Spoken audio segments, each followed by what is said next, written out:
right. It's another stream. Hello again for what is this? Number 4, part 4 of this. Thanks for joining me again. If you haven't watched this before, or if you've forgotten what is going on here, I'm streaming myself trying to implement a WebAssembly interpreter in Ruby. I'm doing this. Let's remind myself why I'm doing this. I want to have fun, mainly. I want to demystify WebAssembly for myself and maybe for you. I want to share a bit about how I do it. I'm just hacking through it, but you can watch me do that is the point. Again, reminding myself the reason I'm doing this is, or the principles that I want to bear in mind as I work on this, is that the main point of it is to have fun. I'm not trying to make a fully functioning, it doesn't matter if I don't make a fully functioning WebAssembly interpreter as long as I've had fun doing it. The stuff that I do implement, I want to make sure it's correct, even if that's at the expense of speed. I want to prioritize clarity over cleverness of code. I want to try and do it all in pure Ruby, even though last time there was quite a lot of temptation to write some C because it would have been quite a lot easier than doing it in Ruby. But so far I've managed to hold fast to that. And ideally, I don't want to introduce any dependencies either. I want to try and write all the code myself. I mean, the stuff in the standard library, and not have to lean on anyone else's code for this beyond what's already in MRI. As in previous sessions, I'm going to have a brief retrospective on what happened last time, mainly because that just helps me to think about, like, what do I actually want to happen this time. And, I have almost 24 hours between these to actually, I sort of sleep on it and think about what happened. And inevitably, I sort of have ideas about what I wish I'd done differently or what I wish I'd had the time or the energy to do last time. Because by the end of last night, I was completely out of energy and I couldn't even think about what I should have done differently. So I suppose the first thing is that I feel like the live chat really came into its own yesterday, which I was really happy about. Several people showed up. They were the conversation was very helpful to me. People were spotting my mistakes and helping me make progress and making suggestions. And so it was very helpful, and it definitely made it more fun for me and made me feel less ridiculous that I'm sitting here just talking to nobody. It makes me feel like I'm talking to somebody. So if you're watching this, please do join in on the live chat. I really enjoyed that. And thank you particularly to Afuk and Kevin Newton yesterday for, showing up and actually telling me Ruby stuff that helped me. That was great. So yeah, I really enjoyed that. What a pleasant surprise. I'm glad I've made it so I can see the live chat. That's a definite improvement to this setup. I also noticed that I sort of got lost in the fog of war a little bit yesterday, by which I mean, I sort of got tunnel vision a bit. I just wanted to grind through that i32.wast file. I just wanted to get all of the assertions passing. And I think that was probably good because it took me 4 hours to get through the whole thing. And if I hadn't been so focused, it might have taken me longer. But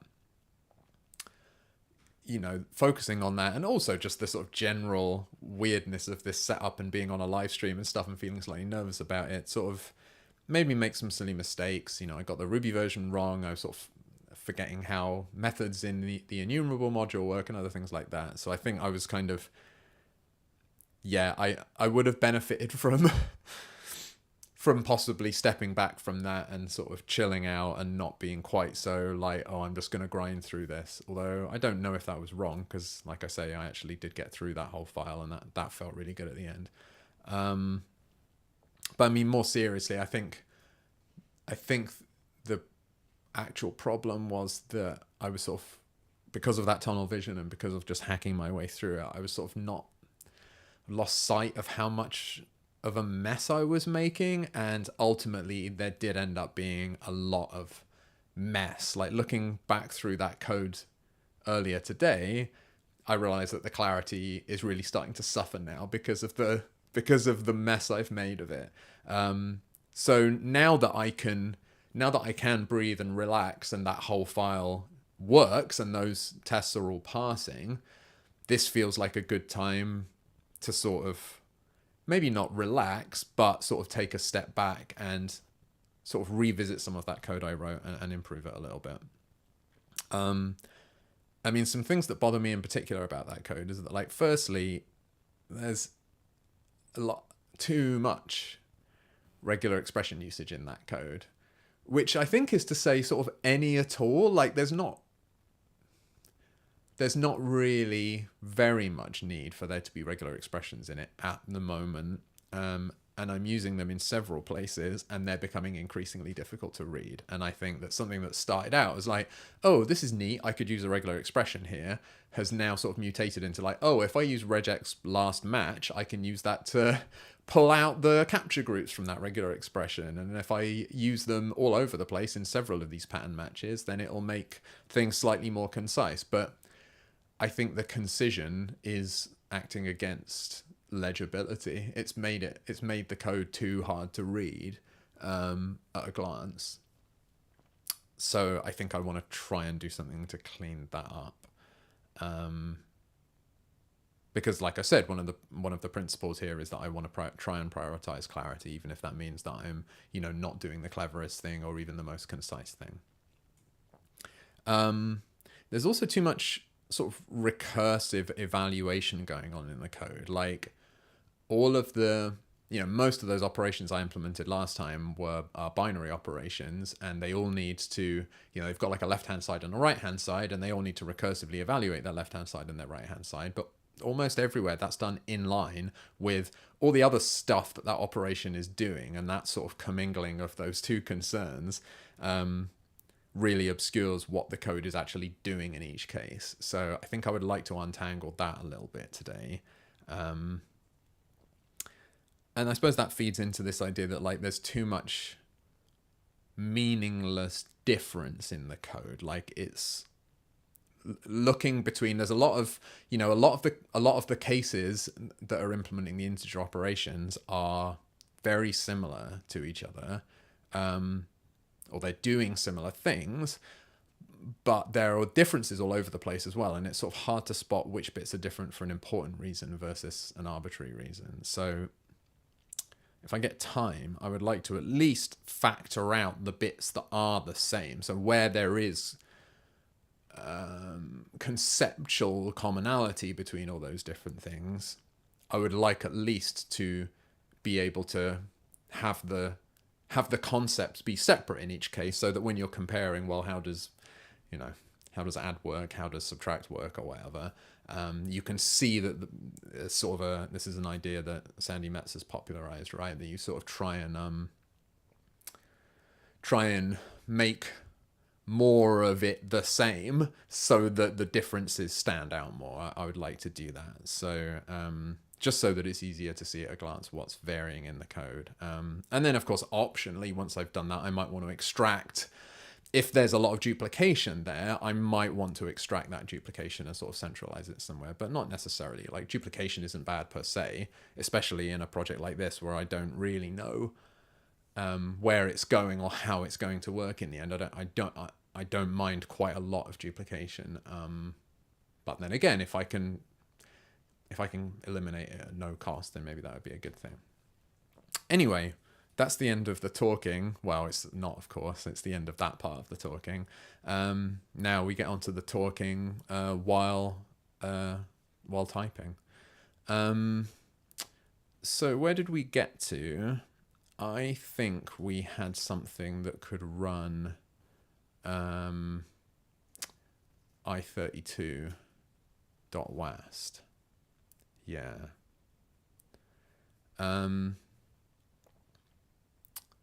So let me open that in a browser.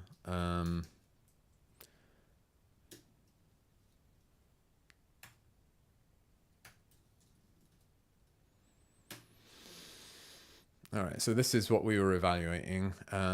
So I had to implement all of these binary operations, not just binary operations actually, but all of these integer operations. And I think all of those assertions are passing. I mean, the output's not very interesting here. I'd made, since I finished last time, I made a few notes about some things that I could clean up here.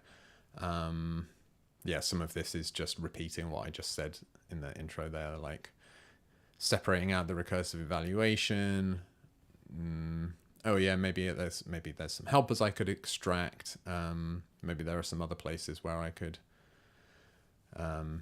make the code a bit clearer. But I think the most important thing that I wrote down here is this, which is just a reminder for myself that says finish integer operations before any refactoring. Because the temptation is to, like I did last stream, to spend a little bit of time like cleaning up what I wrote last time before I carry on. And I do want to spend a bit of time on that. But I'm conscious that we've done all of the 32-bit operations, but we're not done with the integer operations because there's at least, well, I think where I would like to get to is I64 and what's the other thing called? IntExprs. Yeah. So we sort of briefly looked at these before. So this file looks almost identical, or at least very similar to the I32 tests, but all of it's using the 64-bit operations rather than the 32-bit ones, and then some of the inputs are 64-bit numbers rather than ones that necessarily fit inside 32 bits. So I would like to confirm that this works, and then this this thing that looks like it's supposed to be sort of a bit of a stress test for evaluating integer expressions. So this has a sort of arbitrarily nested integer expressions in here. I mean, I think it says that the purpose of this file is, well, test interesting integer expressions, but I mean, it's designed to make sure that your implementation isn't fiddling around performing optimizations that aren't valid. So this comment here is saying like, your implementation is not allowed to turn x plus 1 is less than y plus 1 into x is less than y, which sort of seems like, it seems like whenever this is true, then this is going to be true and vice versa. So you should be able to avoid doing the additions and just sort of elide them entirely. But clearly this test is of the opinion that you can't safely do that. And I assume that's because of overflow. I don't know exactly why you can't do this, but I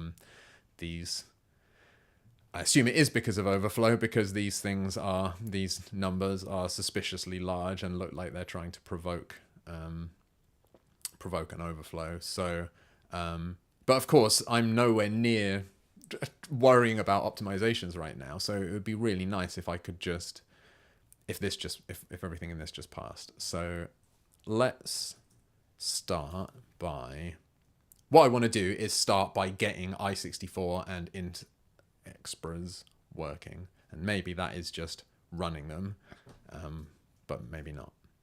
Okay, so I64. Okay, well that didn't work. There is a lot of success though. It looks like it's got through a heck of a lot of the tests in this file, which is very encouraging. But now it's saying, oh, well, what it's saying is, I don't know what extend 32s is. So let's,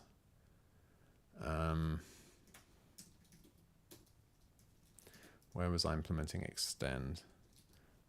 Right.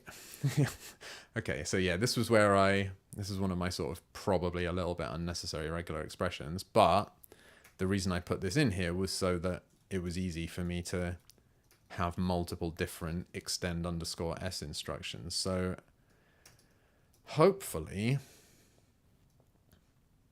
I imagine this extend 32s, or sorry, I imagine that I64.extend 32s does pretty much the same thing as I32 extend AS and I32 extend 16s, which we've already implemented, which is to say that it interprets its argument as a signed number, specifically an 8-bit, 16-bit, or now 32-bit signed number, and then it converts that back to an unsigned number of the full width of the 32 or 64-bit width.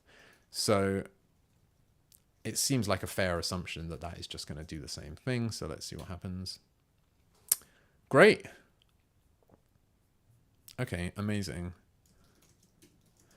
So that turned out to be pretty easy. So let's.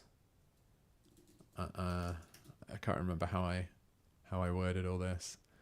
So where was the extend? Okay, so this is just going to be implement the i64.extend 32s instruction. I think that's right. Let me just double check. i64 extend 32 underscore s. Yes. Great. Okay. How many tests does that have? 32s. Okay. There's a bunch of them. And yeah, it looks like it does pretty much the same thing. It's chomping out the bottom 32 bits of this. I'm just trying to work out why that's negative. Anyway, it doesn't matter because it works. So I guess that means, well, that means all of them. Yeah, I'll put this in the, it looks like this is the only i64.star instruction that we haven't already implemented as part of implementing all of the i32.star instructions, which is good news. Great. And actually, I suppose that means this commit I made, this final commit I made that sort of added i32.wast into ci.yaml, I can add i64 now.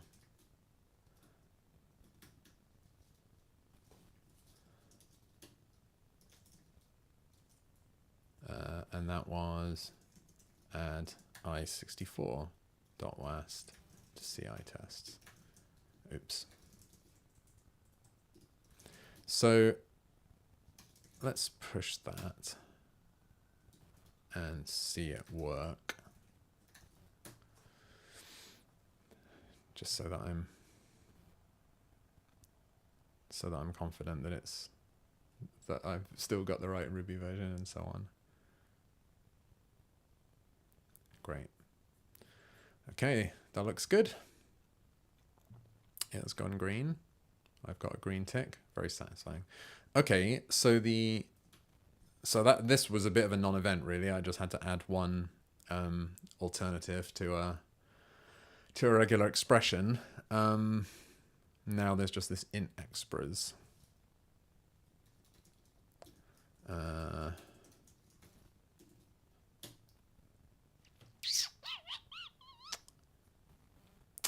Oh dear, okay. No matching pattern now for extend i32s. So how's... Oh, I'm confused. i64.extend 32s is the instruction that we just implemented. This is saying i64 extend i32s.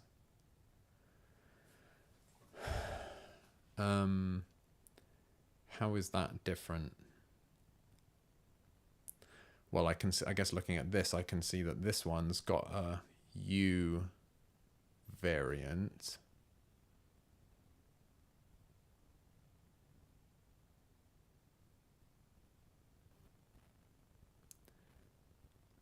So I think I'm going to have to implement that.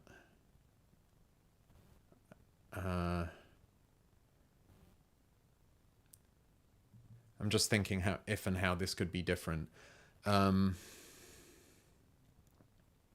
suppose what I should do... I can look at the example here. So this certainly looks the same. Like looking at these numbers here, it looks like it is just chopping off. It's sort of interpreting this as a 32-bit number. And yeah, in this case, it's interpreting it as a signed number. So these most significant bytes are all set to all ones. So I think that this is just going to be the same as the one we've already got. Famous last words, I suppose. But let's find out. I'm just thinking, should I look in the spec? I'm just gonna bodge it and see what happens. And if the bodge approach doesn't work, then I'll look in the spec. So this is the same name as the other one, but it's got an underscore I before the 32. So can I just put in like an optional, I mean, my regular expression is getting even worse now, but can I just have like an optional underscore I here before the bit count? I suppose it's not important that this is, no, I'll leave it there. This just makes it so that this isn't a capture group. I won't get distracted by regular expressions at the moment. It's on my shit list. Interesting. So that appears to have worked.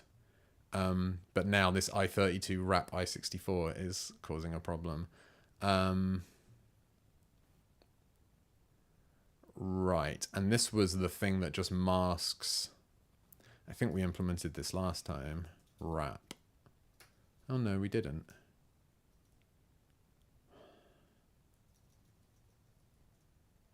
What was the thing? Maybe I was just thinking about the masking that we had. Yeah.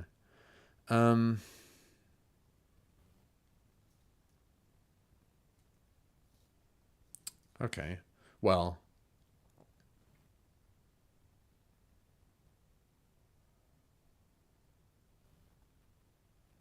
Extend I32U. Yeah. So, I mean, this makes sense that this is at some kind of...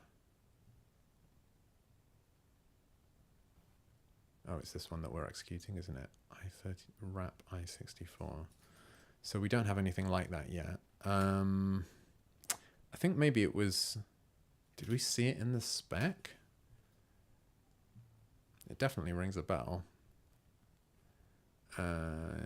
Integer operations... Yeah, I clearly didn't implement it, but maybe... Yes, okay. Yeah. I know we definitely looked at this last time. Wrap mn, return I modulo 2 to the power of n. So this is like... Yeah, basically this is just return an n bit. Return this value masked to n bits. And actually m... is completely irrelevant here. So in this case, the fact that it's, I don't know which way around because the instruction is I32 dot wrap I64. So I guess 32 here is n and 64 is m. So we're going to take a 64-bit number and we're going to take it modulo 2 to the 32. But the fact that it was a 64-bit number here is sort of mathematically irrelevant. I guess it matters for the type system of WebAssembly, but as far as we're concerned, all that we actually care about here is that it's getting masked to 32 bits. So I don't know where to put this. I suppose I've just been adding things sort of as we need them, so I might as well stick this at the end. So at this point, we've already sliced off the I32 dot bit, so this is just going to be wrap. Well, at the moment, wrap I64, and then some value.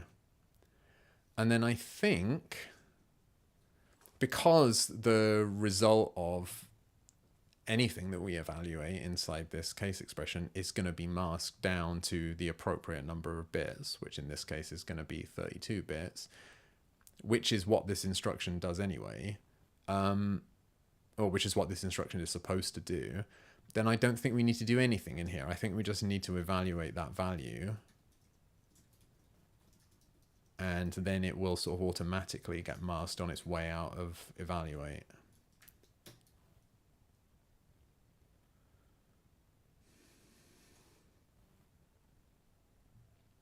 Right, so that appears to have worked. So hold on, what have we done?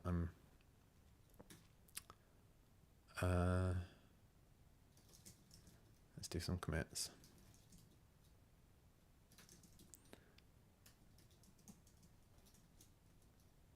So this is implement the i64 extend underscore I 32s instruction.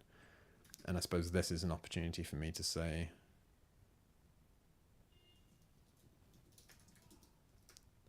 because that's the one we it looks like this does the same thing as the instruction, so I'm just reusing the same implementation, but I'm probably missing something here. And then wrap i64,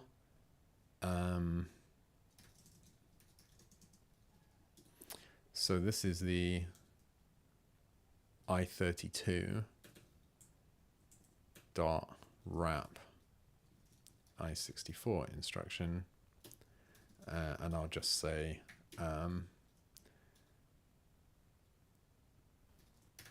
this just masks the value.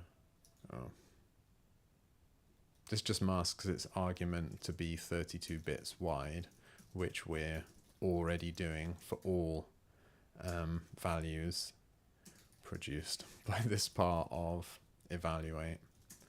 So this instruction doesn't, so the implementation of this instruction doesn't need to actually do anything to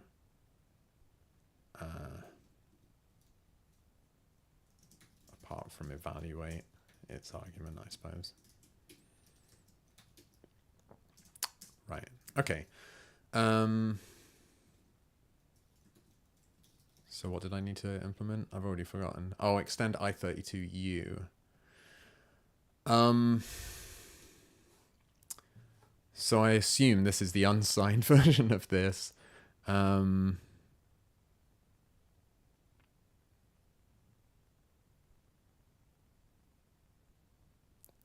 So how's this different from, I mean, it looks the same.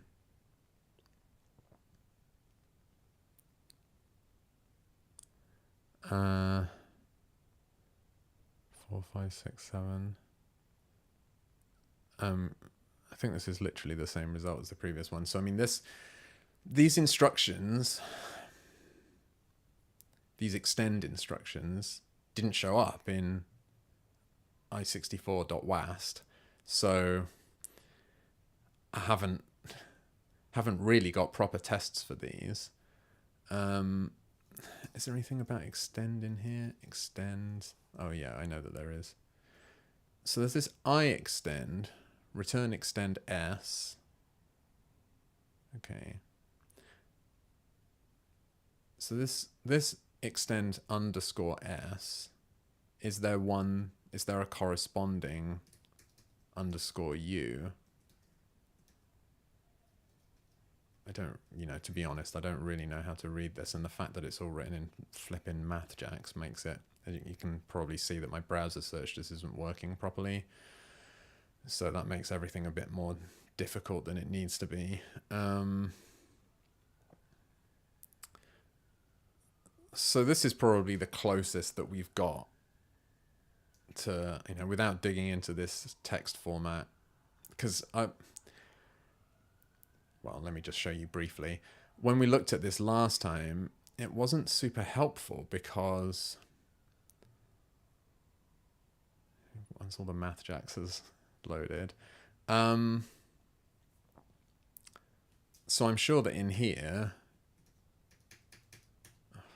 see, I can't actually search it, but okay, so it's got all these extend instructions, but then I can't just click on this to find out like where the definition of this function is. Like, it just takes me to somewhere unhelpful.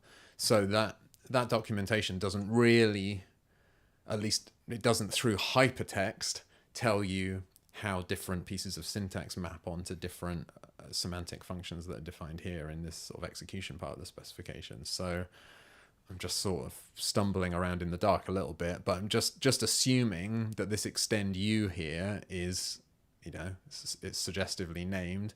It sounds like it's probably the same thing as this extend i32u here. And it says it just returns I. So this function doesn't do anything.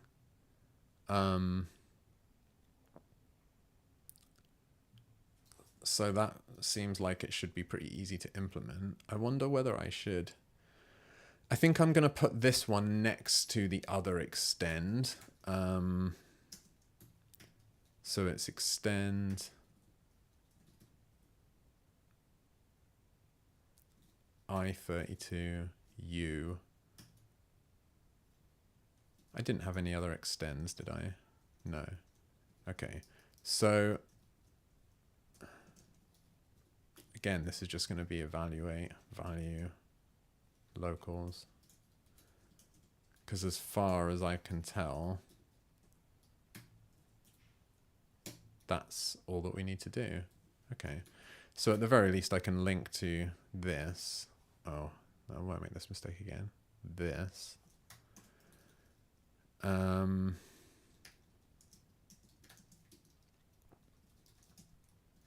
So I can say implement the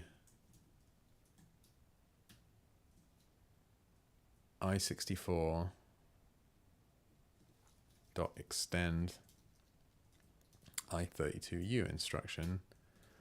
The spec suggests that this instruction just returns its argument. Okay. All right. So the point is, I sort of missed the celebration there. The point is that this is all working. So I can do this again and add int expras. Is that what it's called? Yeah. And then I can say add int expras .was to CI tests. Let's push that up.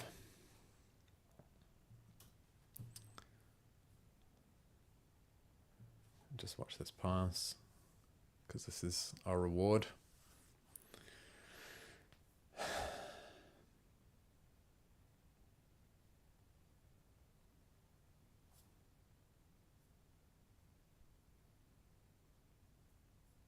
Looking good so far. All right. Cool. All right. So, arguably, the integers are all done now, unless there are... I mean, obviously, there are a large number of other tests in this directory, but I think i32.wast, i64.wast, integer expressions, integer literals. I think that's all the sort of straightforward stuff. When I looked through this before starting the streams, I couldn't see anything else that was... What's this? Conversions. Does that have any...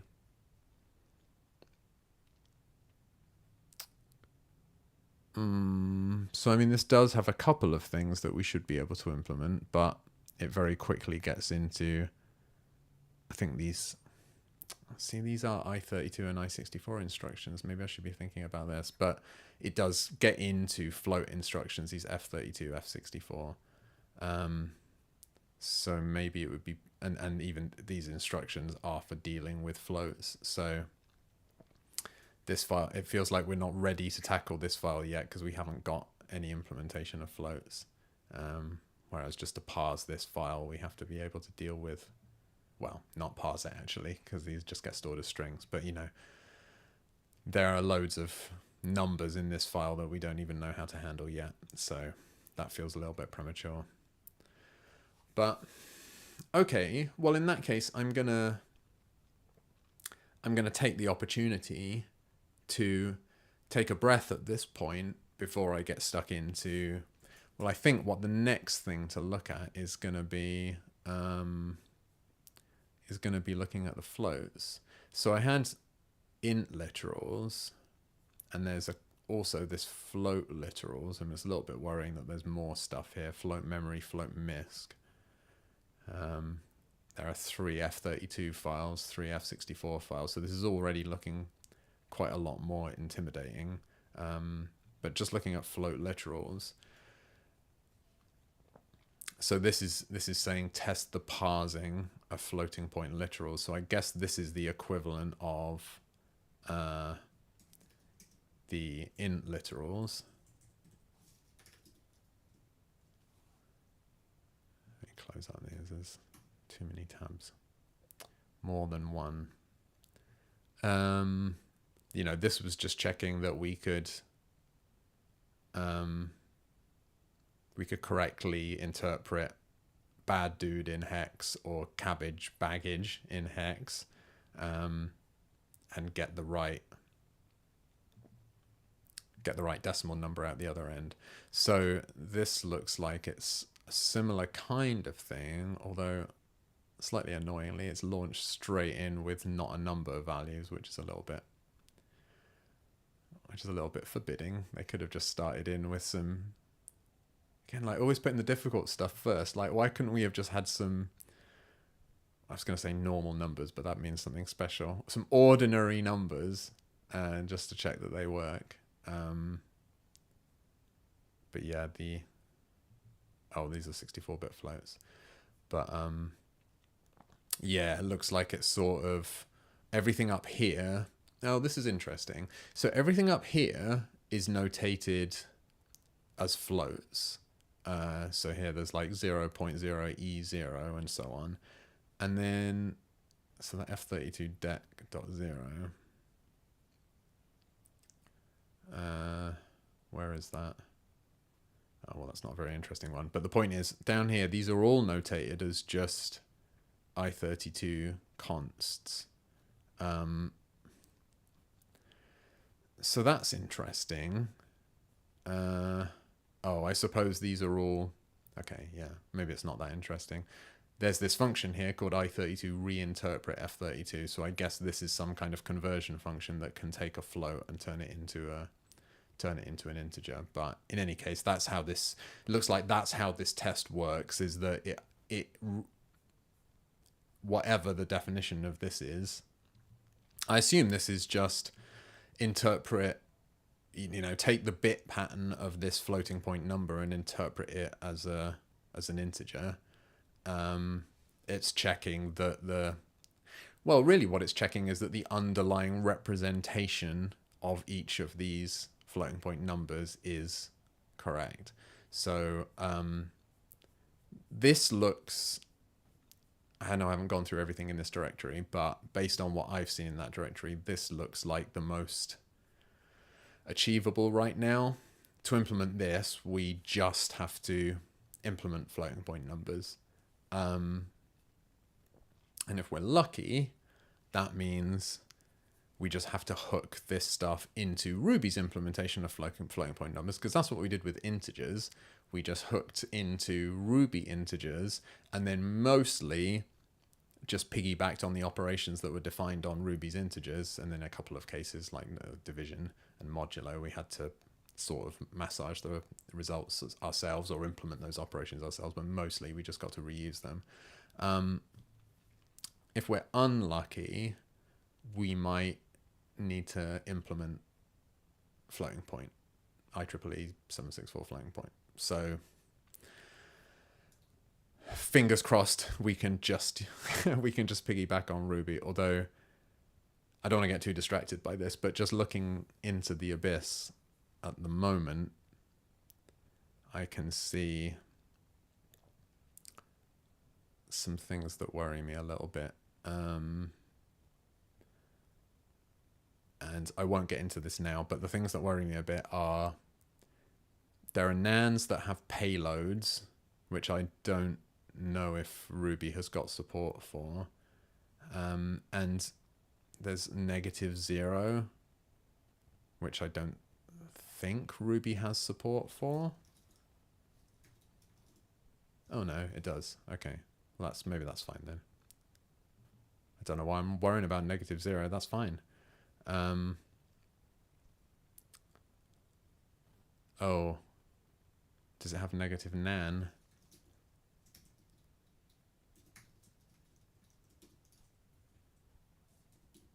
No.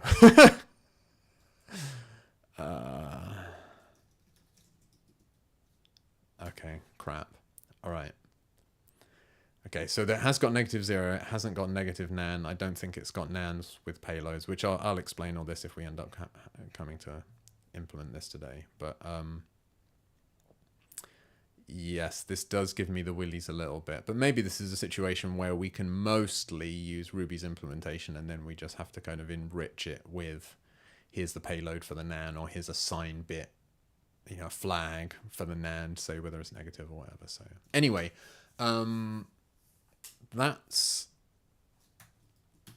the song of the future, because okay, finish integer operations before any refactoring, done.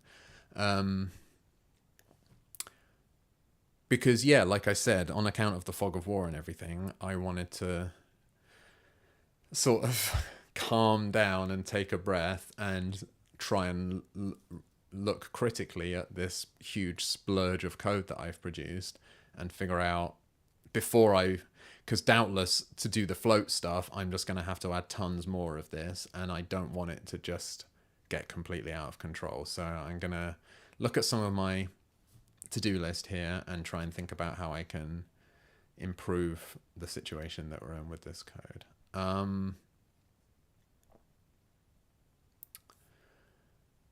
So I'm just reading this. So it says avoid regex last match, and then I wrote or ease off on the regular expressions altogether, use slice and split instead.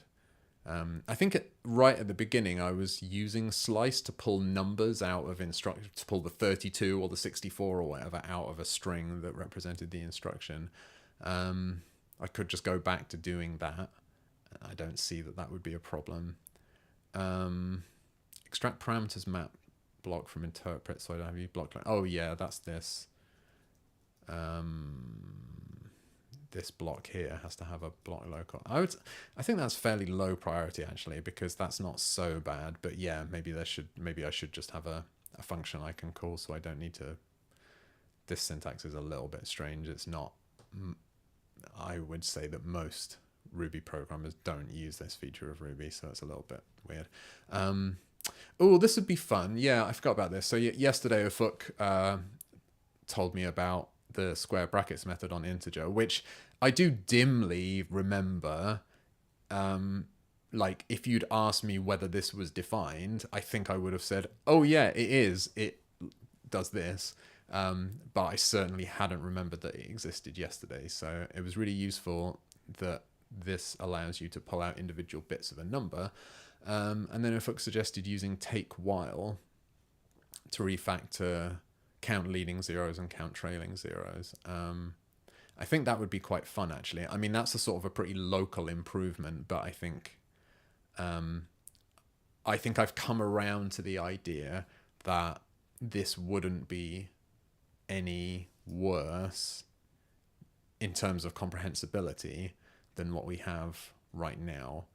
In fact, I think the fact that this is so long sort of actually makes it a bit harder, at least for me, to understand what it's doing. Whereas I think if I could just express it functionally with take while, I think it would be a little bit clearer what was going on. And this point about seeing the similarities and the differences, I think it would be easier to spot the similarities and the differences between count leading and count trailing zeros if they were expressed in a more compact way like this. So quite interested in that. Ruby version was just, I should probably make a .ruby version file so that I got in trouble yesterday because I accidentally ran the continuous integration tests on Ruby 3.0. If you make a Ruby version file, then the GitHub action that installs Ruby will read that file. You don't have to specify what version of Ruby you're using. And then if you're using something like TrueRuby locally or RVM or whatever, I think it will pick up the right version of Ruby from that file. So that would be a way of like having a single source of truth about what Ruby version this is supposed to run on, which I guess would be 3.1. So I should do that at some point. Make cases more like, yeah, this is what I was talking about. Like, yeah, some of these cases which are really doing the same sort of thing look different, and that's not really necessary. I mean, this is a bit vague, but I would like to be able to make the cases more like separate recursive evaluation from actual computation. So an example there would be like, here I'm doing the evaluation in line with the subtraction, whereas I could actually, I mentioned briefly yesterday the idea of like having staging your computation. Well, I suppose this is the smallest possible version of that. I could first evaluate the left and the right, and then I could do left minus right. And I think that would make it easier to see what's different between some of these implementations. Extract helper for doing signed computation. Yeah, this was something I thought about since yesterday, that for a couple of these, maybe it's just div s and rem s. Those might be the only places that we need it. But I talked last time about needing to like step into the world of signed numbers and then do a computation and then step out of that world again. And that feels like a pattern that we should be able to extract. So they should be able to... just trying to think how to explain what I'm talking about here. Like, we have left and right. First we evaluate them, then we convert them to signed numbers, and then we do the actual computation, and then afterwards we convert it back into an unsigned number. So I sort of feel like I should be able to do something like, I don't know, assume that I've evaluated those two things. I should be able to do something like foo, left, right, do left, right, divide left, right. So I want to be able to do something like this, where these left and right, I mean, let me make it clearer, I suppose. I should be able to start off with two unsigned values being passed into this helper, and then what it should be able to do is convert them into signed numbers, yield them to this block, and then I can use them inside the block, and then it will automatically convert the result here back into an unsigned number. And then I think this, again, sort of decouples, this is the actual work being done, and then this foo helper around the outside is just sort of plumbing that hooks it up in the correct way. So I would quite like for that to be something that exists. So that's also very appealing.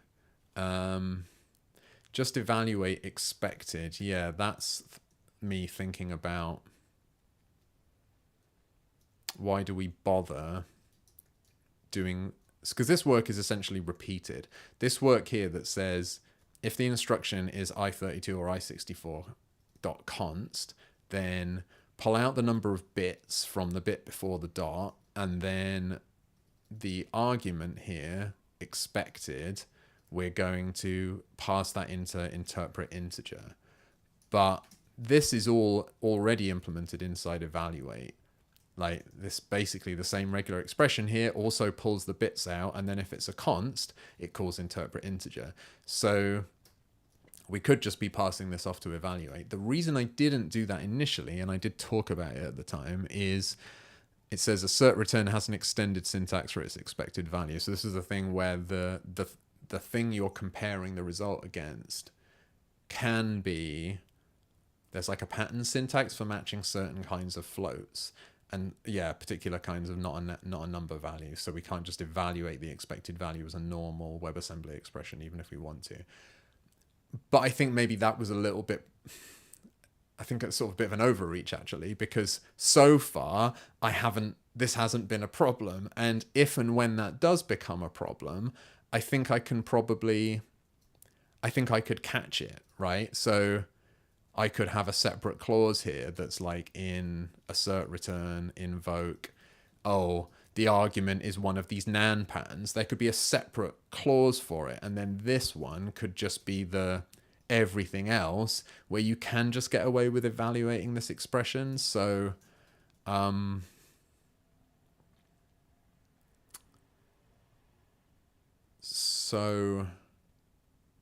not sure what the point is of doing this busy work here. This is potentially the easiest thing to fix, is that I could just evaluate. And then finally write a script to run the test. Oh yeah, just so that, I'm building up this ci.yaml. I can't actually straightforwardly run this locally. It would be nice if there was just a script. It could just be a shell script that runs these, and then this thing could just run the shell script. That's like a small bit of glue, but it would be nice to do that. So I'm just going to nibble away at this for a little bit. And this maybe isn't going to be the whole thing I do today, but I just thought taking a breath and improving the code I've written might be good. Let's try looking at this one, the one I was just talking about, just evaluate expected, because the reason I'm interested in this is it helps reduce the number of regular expressions, because if I can completely avoid doing this, instruction expected, why do I need to know the number of bits? Oh, that's interesting. Okay, so I only need to know the number of bits to be able to pass it into interpret integer. So let's say I don't do any of this stuff, and instead say that expected value is equal to evaluate. So previously expected was this was basically a string containing a number, right? This is containing, whatever integer appears after i32.const or i64.const. But if instead I just say the whole thing, the 2-element array, i32.const, and the expression and the value that is going to be interpreted as an integer, then I think I can just evaluate expected like this. And I don't need to provide bits. I do need to provide locals. And I think it's appropriate for it to be empty. I'm just hesitating slightly because I know we calculate locals down here, but this is for the function. This is the function invocation. We shouldn't have the function parameters are nothing to do with this. So, I don't know why I'm deleting that. I want to run it and see if it works. What shall I run? I suppose in expras is sort of the most punishing. Undefined method star for false. Okay. Well, that didn't work, did it?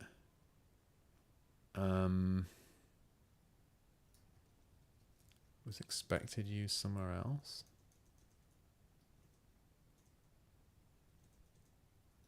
No. Okay, why is that not working? I'll use int literals. Okay, so int literals is working fine. Okay, so there's clearly a problem with this.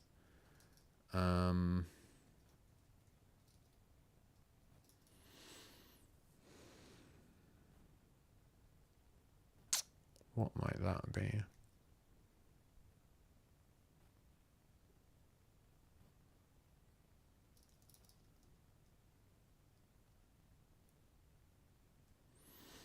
So I'm just thinking about what this does.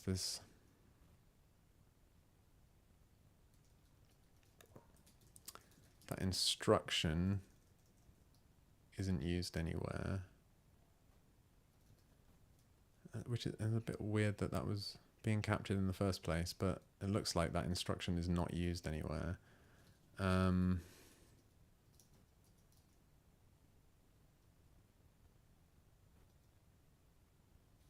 Bits isn't needed. Expected one got false. Wow. Okay.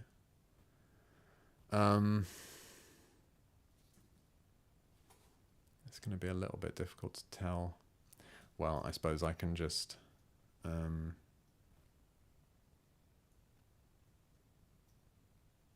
is this? Command. I suppose I can just print out the command, and we'll see how far it gets.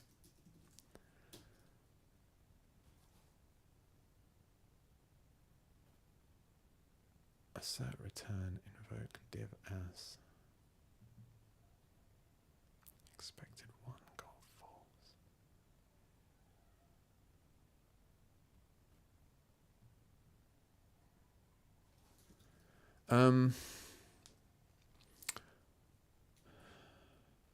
I feel like I'm missing something really obvious here.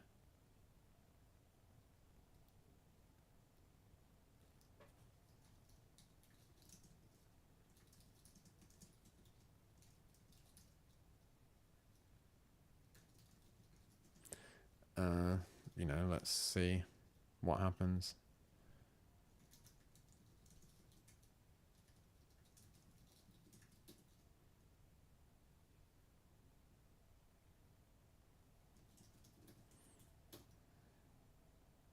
Okay, expected is i32, expected value is 1. So it seems like it's evaluating that successfully.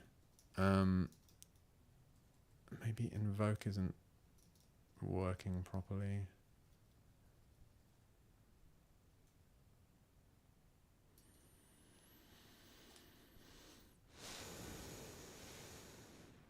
Why would that not be working properly?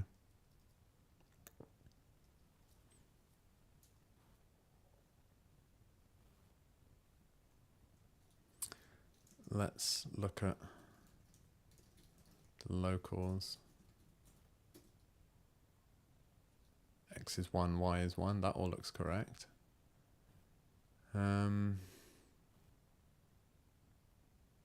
Expected 1 got false.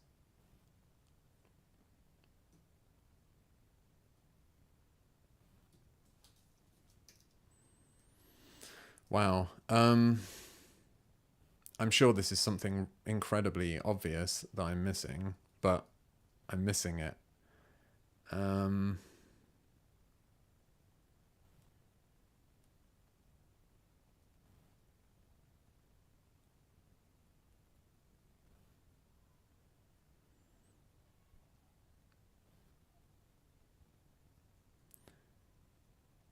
Well, in any case, this turned out to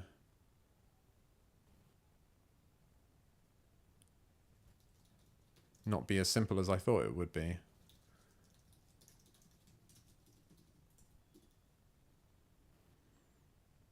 So that function body looks okay.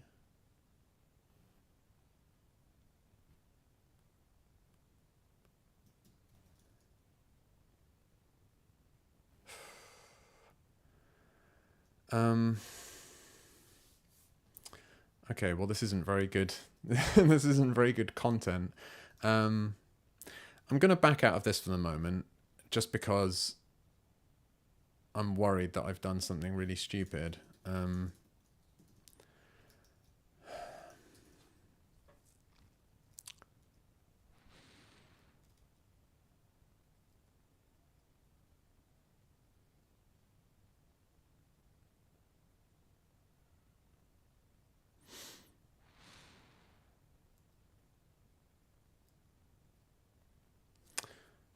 Maybe I'll come back to this.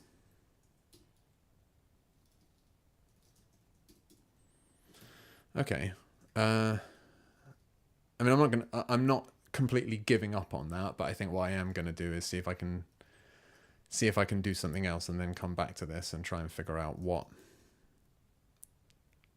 silly mistake I've made there.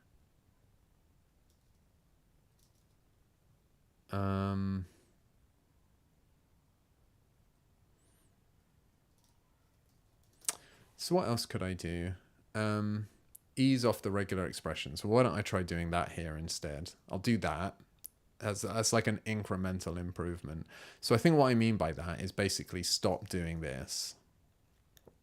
So don't rely so much on this regular expression.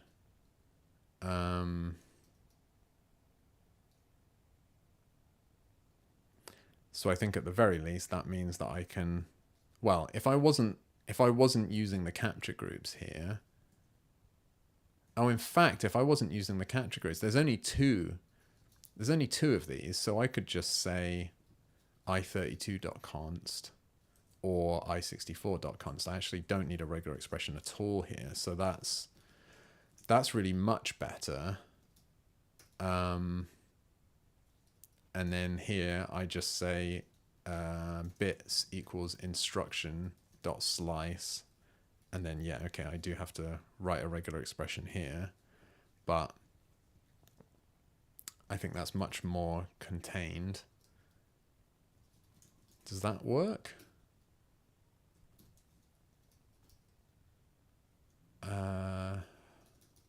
Write regular expressions correctly, and I guess this is going to need to be an integer. I should actually specify the base of this. It's base 10. Let's be explicit about that. Okay, all right, that works. I think that this is better. I think this is better. I mean, I've sort of moved the pane around by putting the regular expression here, but I think that this feels easier to understand, and this line is easier to see at a glance which instruction we're looking for here. So I like that. Can I, while I'm at it, can I do a similar thing? Okay, I've got two other places, so this should be manageable. So if I don't have these, what could I do here? So this starts with i32 or i64. So if I didn't care about the capture group, I could just say i32 or i64 dot, and then I think I could just do this. I could say, if this is an i32 or an i64 instruction, so if it starts with i32 or i64, then, well, I sort of want to pull out the operation.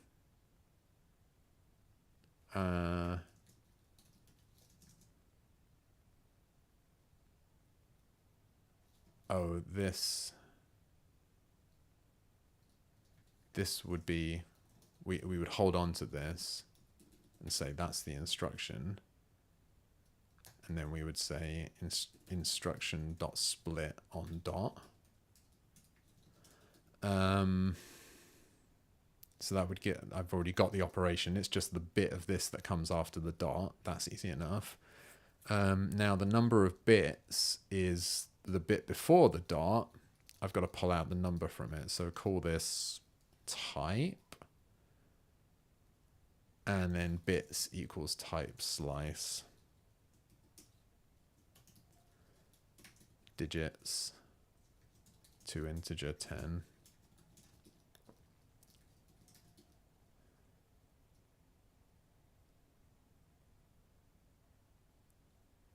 So I think that should work. Yeah. That seems fine, doesn't it?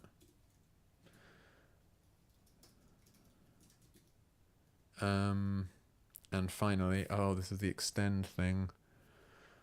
What do I use the match for here? Just to get the bits again. So again, as long as I don't mind, does this already have a name?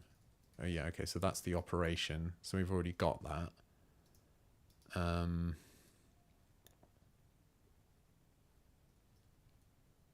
So I can already say extend bits equals operation slice digits as a base 10 integer. In fact, if I just make that change,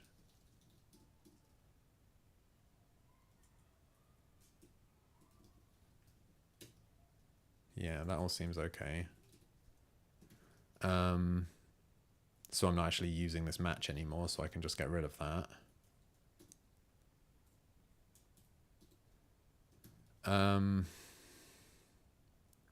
And now that I'm not using this regular expression anymore, I can at the very least simplify it.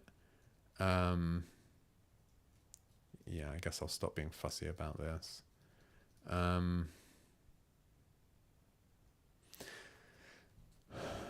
I could write this as all of the alternatives, but I think it would get...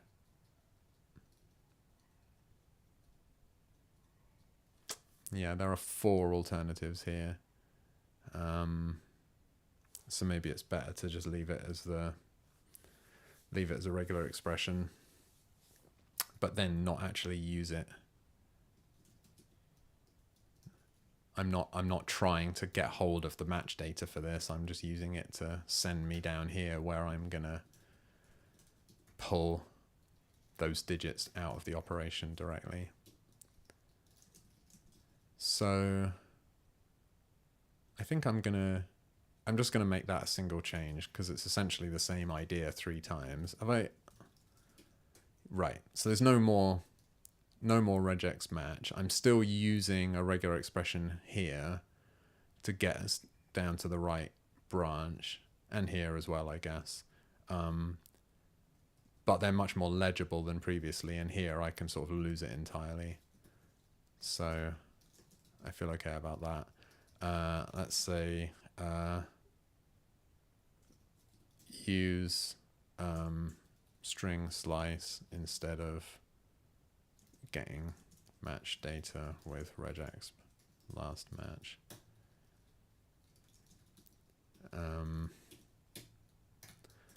These regular expressions were too hard to read, and regex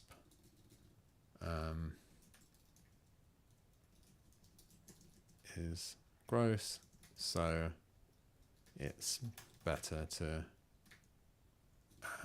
reduce or eliminate the regular expressions. Okay, so yeah, ease off on the regular expressions altogether and use slice and split. So that's what I was talking about.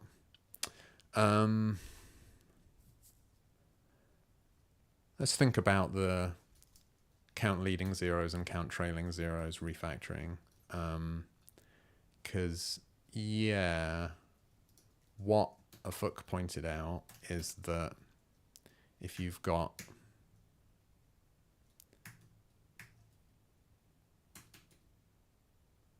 what's the easiest? I suppose this is the easiest one. So I've got, that's an 8-bit value that's got 5 trailing zeros. If I do 1 up to 8, and then I say take while, so what this is going to do is it'll evaluate the block I give it.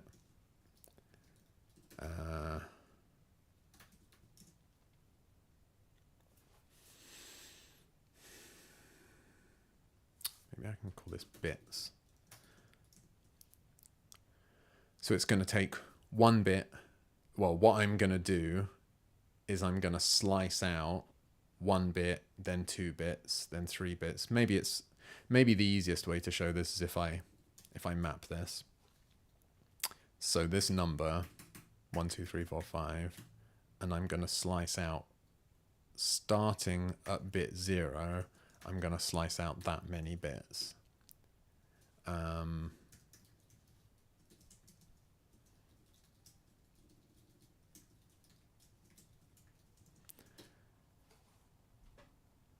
So I've just turned that into binary so we can see. So first we slice out 1 bit, then 2, then 3, then 4, then 5, and then 6. And as soon as I slice out the bottom 6 bits, we get a value that's non-zero.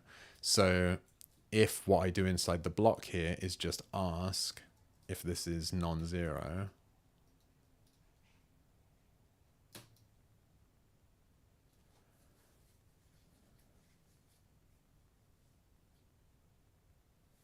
well, I guess actually what I want is to ask is is it 0?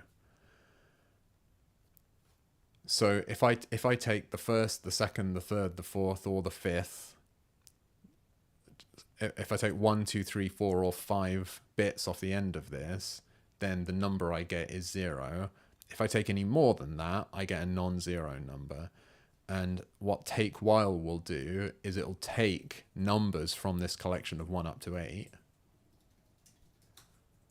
as long as this block is returning true. So it says this block returns true for 1 and 2 and 3 and 4 and 5, but not 6, 7, or 8, because this block returned false for those. So I think I can get away with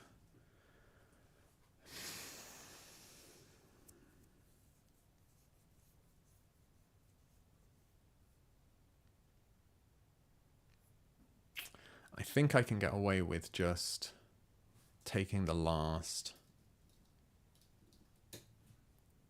and that's the answer. The reason I hesitated there is because I'm thinking about, well, what if there aren't any? Because you can't call last on an empty array.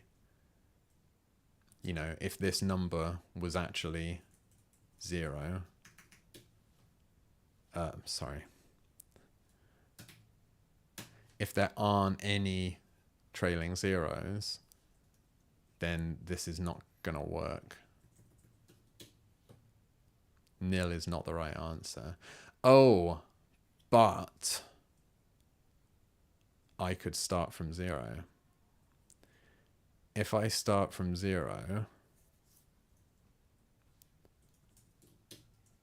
then you'll always get 0 at the beginning. Even if, because if you take 0 bits off the end, then the answer's definitely 0. So the 0 here can be like a sort of a backstop that says, well, even if there aren't any trailing zeros, we always get this initial 0. Always, this block is always true. So that's actually kind of neat. I'm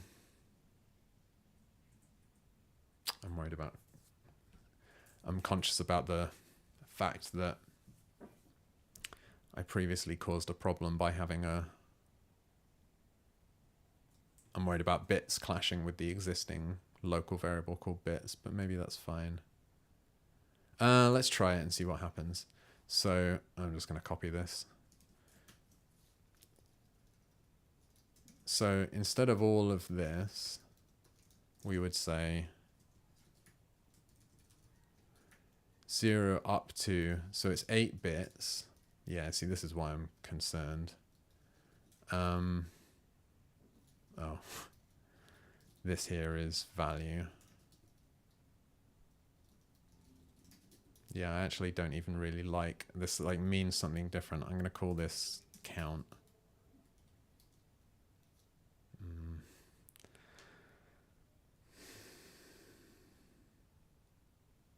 Width? No, it's okay because we are counting. There's literally a C. It's count trailing zeros. So these are all like the candidate counts essentially. And then we return the largest one, the largest candidate.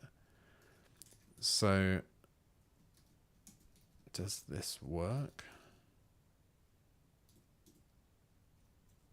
I can't remember where we were. It was definitely in I32. So that's good. Now, I suppose it's debatable whether this is clearer or not, but I think this might be clearer. I mean, let's think about what it looks like for count leading zeros. So in this case,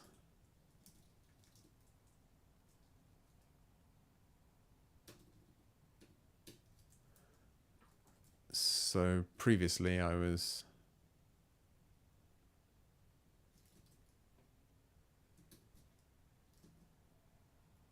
so count leading zeros. So let's say I've got 5 leading zeros. Right, so that's saying it hasn't found any trailing zeros. So to make this work, what I would need to do is that instead of starting to look at bit 0, I would need to start looking at bit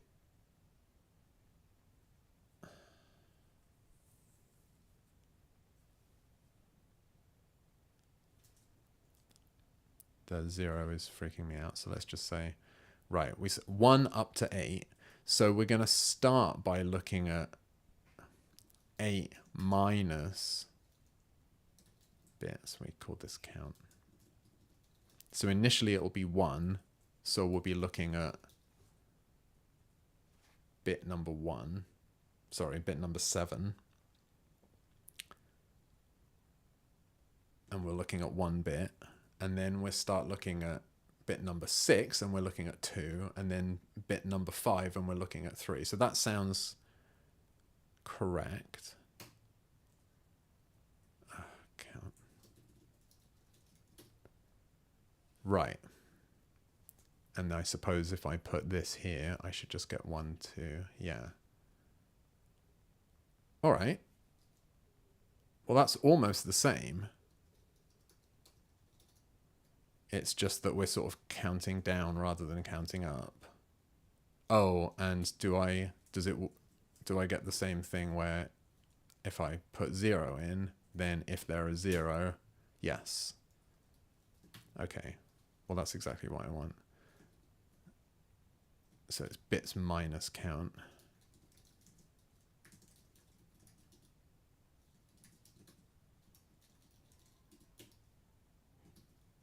Great. And now I think I should probably just do the same thing here.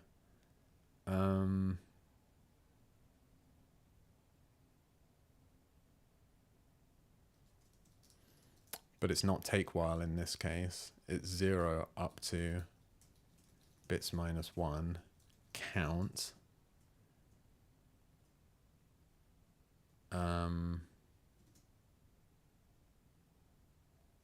What is this, like position offset?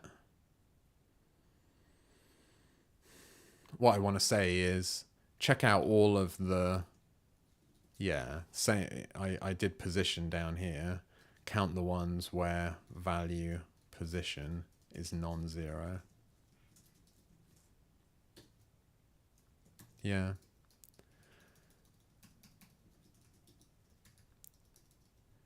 So I think,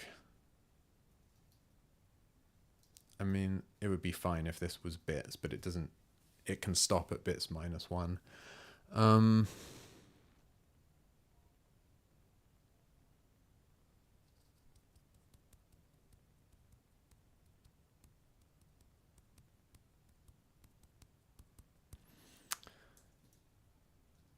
I think this is fine. And now these 3, I think it's easier to compare what they're doing. So I think having these be concise is actually a win here. It is a bit, there is a bit of like cleverness, I suppose, but not too much. This feels sort of tolerable to me. So I'm just gonna stick all that in one commit because it's sort of the same idea.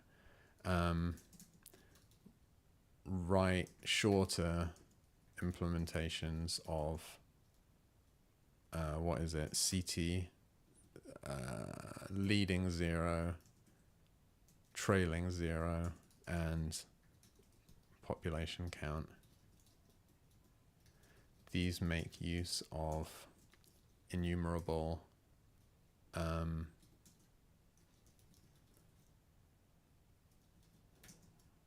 where is take while from? Is that on array or is it from an, yeah, it's, oh no, it's from enumerable. Take while and enumerable count to express the same idea more functionally. It's easier to see what's going on and compare the three implementations. That's subjective, I suppose, but I think that's probably better than what I had before. Great.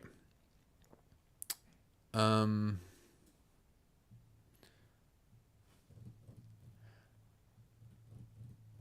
think that was a little bit boring. I think this extract helper for doing signed computation is at least a little bit juicy because it gives us an opportunity to do like a little bit of nice Ruby, not metaprogramming exactly, but, well, I suppose it sort of is.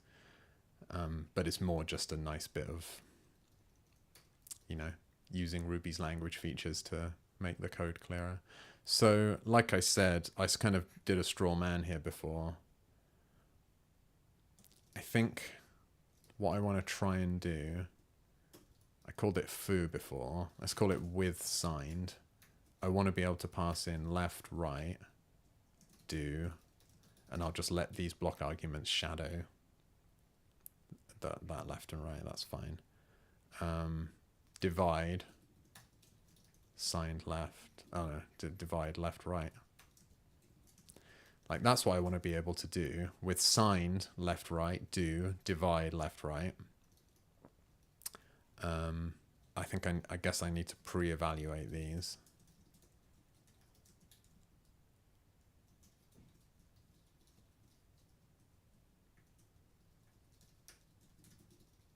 Hi Phil.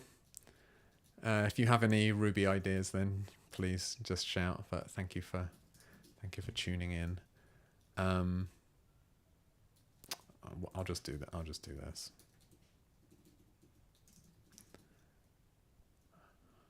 Okay, so we evaluate those.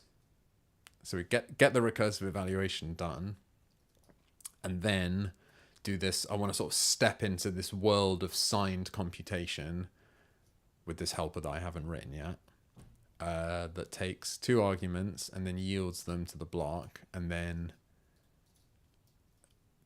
does whatever the block does and then converts it back into unsigned. So I'm just going to sketch it out here because I've got the sort of, basically I'm replacing this code more or less, except this is going to be like yield. Signed left, signed right. So I'm not going to leave the method definition here, but I'm just going to sketch it out here. So def with signed, left, right. Well, let's say. So I get passed in these unsigned values. They've already been evaluated though, so I don't need to do this.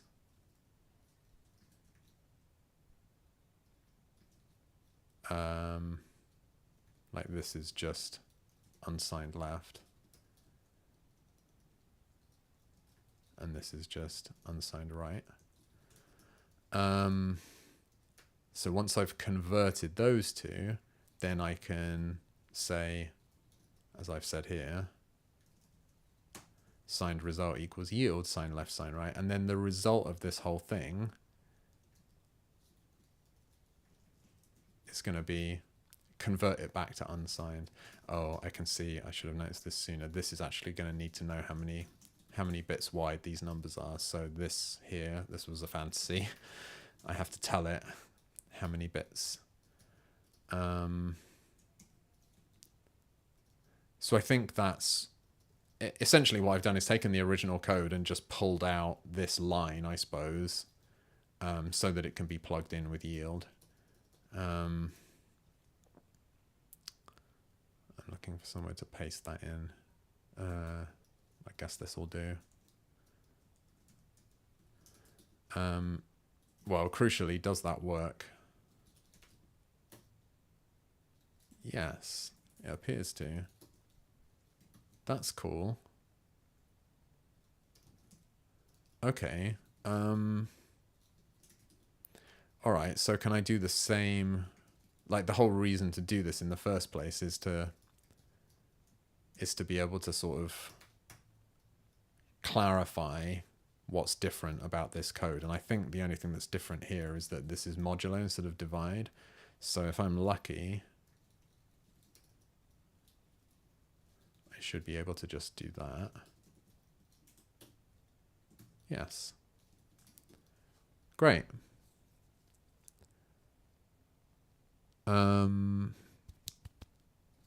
Where else do I care about? Where am I doing this sort of computing in the world of signed values anywhere else?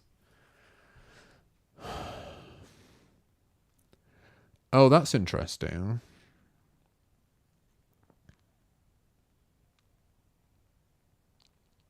So here it's only the left one. It's only left that gets... It's only left that gets converted to a signed value, but everything else is the same. Let me just reorder this code. I think I want to go through and do this for all of them, right? Which is what this one, separate recursive evaluation from actual computation. But just here, if I do the recursive evaluation first, hold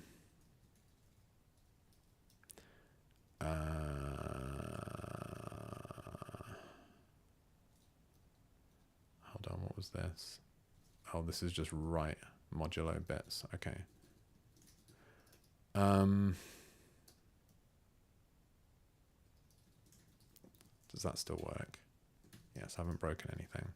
So what I was going to say was, we still recursively evaluate the left and the right, and then the left value gets converted to a signed value and we shift it, but the right value doesn't, because the right one sort of stays unsigned. I'll tell you what, I'm going to commit what I've got so far, because I'm sort of getting into the weeds a bit here. So this, not this, but this. So this is like extract with signed helper from div s and rem s implementations. This helper allows us to do a computation in the world of signed numbers before converting the result back to an unsigned number, which is a pattern we use in at least 2 places. It looks likely that we can also use this helper to implement shift right signed, but it'll need to be changed first, because only one of the arguments to that instruction should be interpreted as a signed number. So yeah, where I was going with that is that instead of writing this code, what I would like to be able to write is with signed left, left shift right to right bits. So I'd like, instead of hard coding the arguments to this helper, I'd like to be able to provide an arbitrary number of arguments here and then have it yield an arbitrary number of converted to signed integer values to the block, then do the computation and then convert the result of the computation into an unsigned number. But I think that's easy enough to do. I just have to say, instead of having instead of actually naming these, I can just say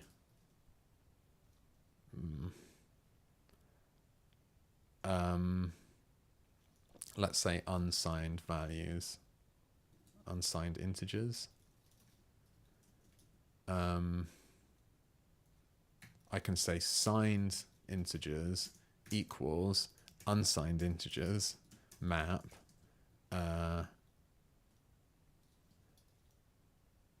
it's all getting a bit long-winded.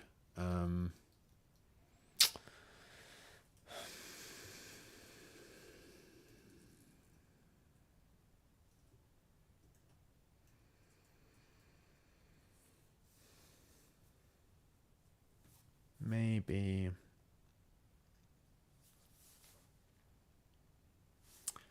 I mean, it doesn't matter what this is called, does it?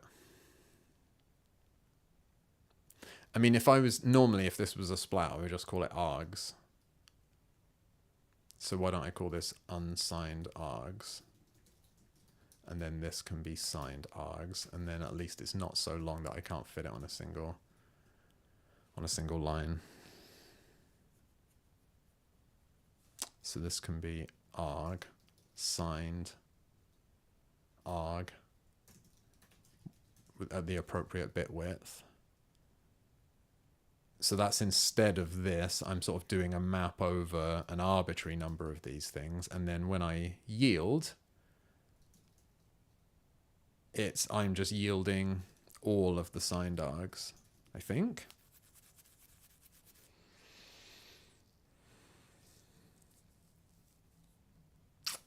Does that work?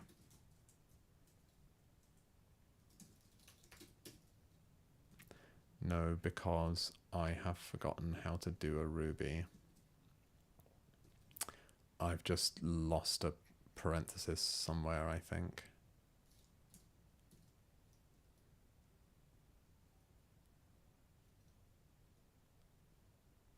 Yes, there it is. Okay, let's try again. Missing keyword bits. You're quite right, my friend. You're quite right. Okay, so that worked. Okay.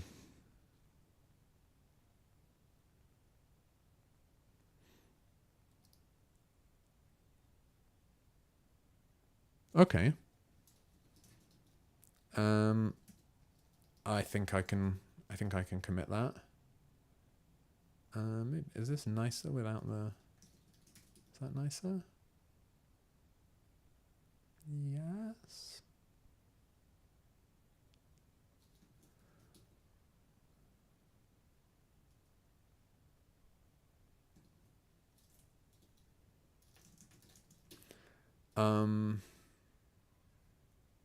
What did I say?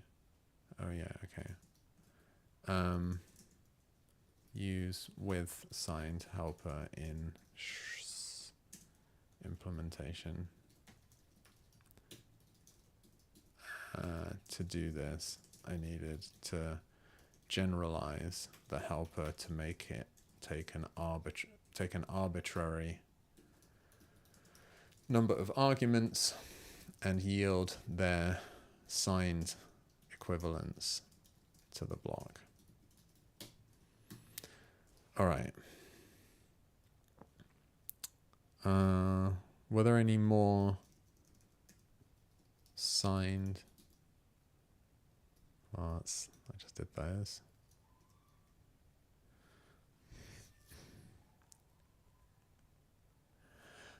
Extend is a bit of a special case because the whole point of extend is that you convert it with a different number of bits to the so the whole point of this is to round trip this value through the signed, unsigned, the sort of through both sides of the bijection, but not really, because the inverse you're using doesn't match the forward function because the bit width is different. So I think I'm going to leave that as it is. Oh, there's all these signed predicates for comparison. What could that look like? Like, what that immediately makes me think is we don't actually want the result of this, let me show you what I'm thinking. We don't want it to be converted to unsigned, basically, but I think that's going to be a no-op, so maybe that's fine. So if we do with signed left, right, because this is less than, but interpreting them as signed numbers, then the contents of the block here is not just left is less than right, because we've got this sort of interpretation function that converts a Ruby Boolean into a WebAssembly Boolean, which is just a 0 or a 1. So we have to do this. Now this with signed helper is then going to convert that into an unsigned integer. But I think if we look at the definition of converting to unsigned, if the number you pass in is positive, it doesn't do anything. So I'm sort of okay with that, even though it's not quite what I meant. I think the benefit of being able to wrap, to be able to write this expression on its own, that is what this less than signed thing actually does. Apart from the presence of this bool helper, which is a bit annoying, but just thinking whether we could make the conversion to the representation of a bool automatic somehow, but that feels like too much magic at this stage.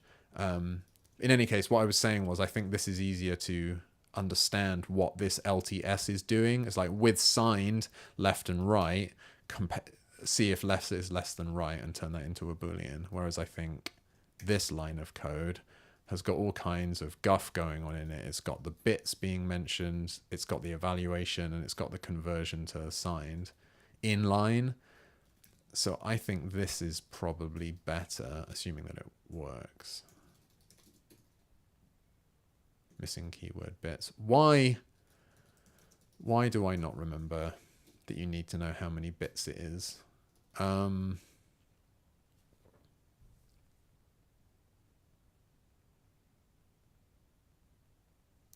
See, that what I do like about this is, I'm not going to do this right now, but if we change this to pre-evaluate the left and right, then this line here would just be the same as this line. Like, that's exactly the sort of synergy I'm looking for, right? Is to be able to just repeat the line of code, and the only difference is that this is with signed values and this one is not. So I think that that is a net win, even though it comes with a sort of useless conversion to an unsigned number. So I think what I'm going to do is do this for these ones. So less than signed, less than or equal to signed, greater than signed, greater than or equal signed,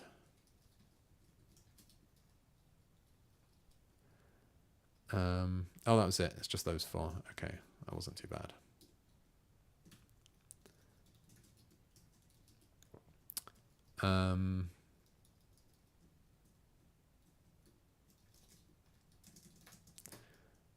So this is going to be use, well, what did I say in the previous? Use with signed helper in blah implementation. So use with signed helper in LTS, LES, GTS, and GES implementations. The helper is doing a pointless conversion of the result of bool back into an unsigned number, which will never actually do anything because because the bool helper only ever returns 0 or 1, neither of which is affected by conversion from signed to unsigned. But the conversion doesn't do any harm, and being able to use the helper here does make the code easier to read and understand.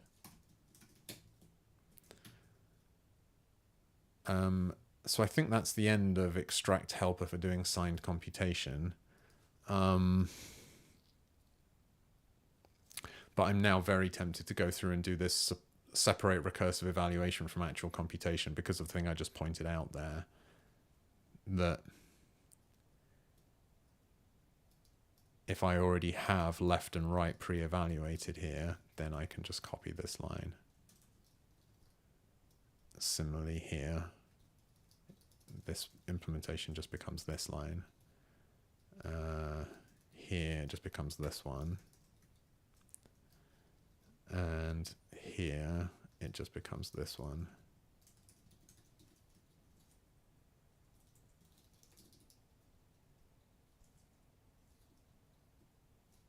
Oh, I've got another tab open. That's curious. So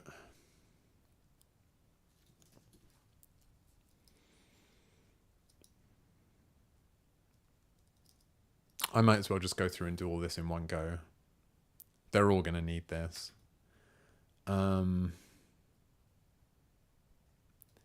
Yeah, let's just find... I'm sorry, this is going to be a little bit dull, or even more dull to watch. But, you know, what I want is for here, I want the implementation to just be left plus right. And here, I want the implementation to be left minus right. Here, I want it to be left times right.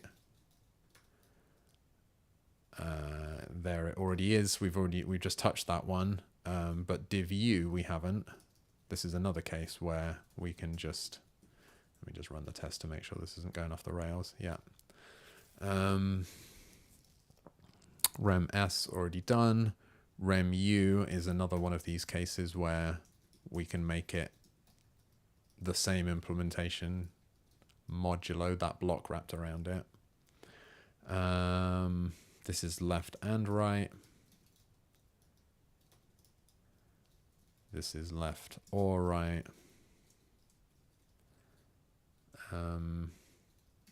This is left exclusive or right.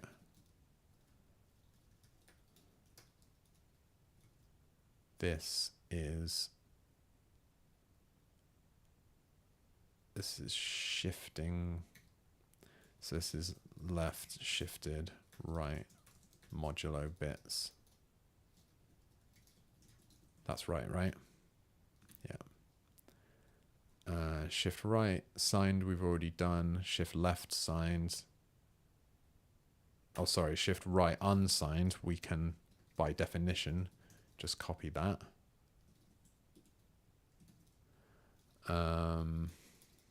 This one's already... they're called value and distance here. That seems... And this one gets pre...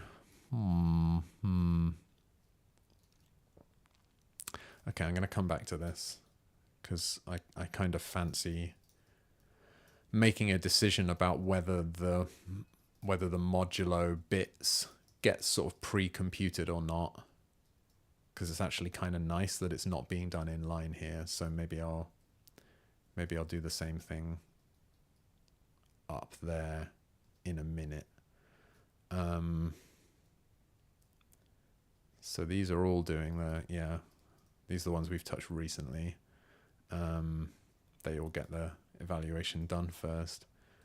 Extend gets it done first.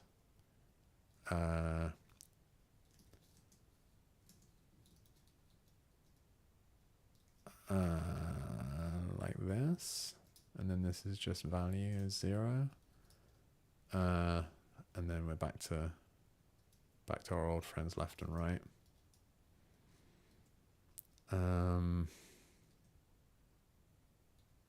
So this is just bool left equals right.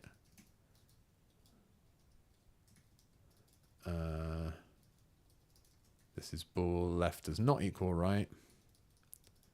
This one we've already pre-computed them because it's signed. Oh, and now we've now we've met ourselves coming from the other end. So that all seems to work. So I think that's a commit there.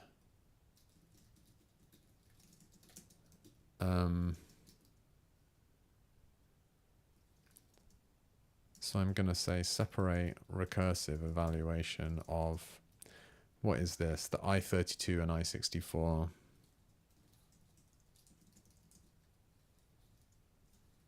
Arguments from computation.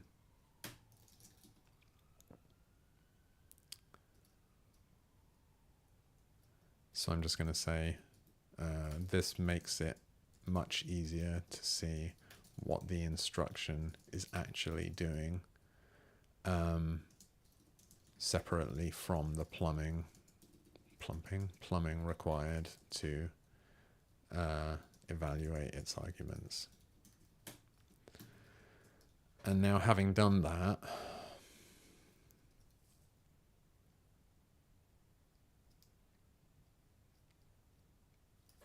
yeah, I'll just clean up this modulo situation, because I think it would be nice here if I just say right is right modulo bits, and then this just becomes left shift right.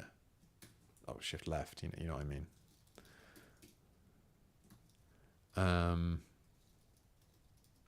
And then I do exactly the same thing here.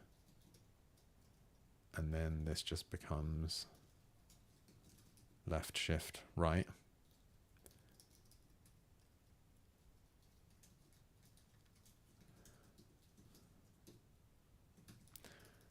So again, I think just sort of separating this out into its,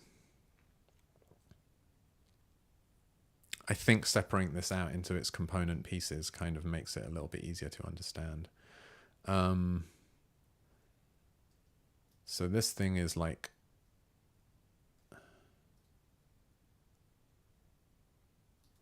yes, let's make a commit there. So this is something like,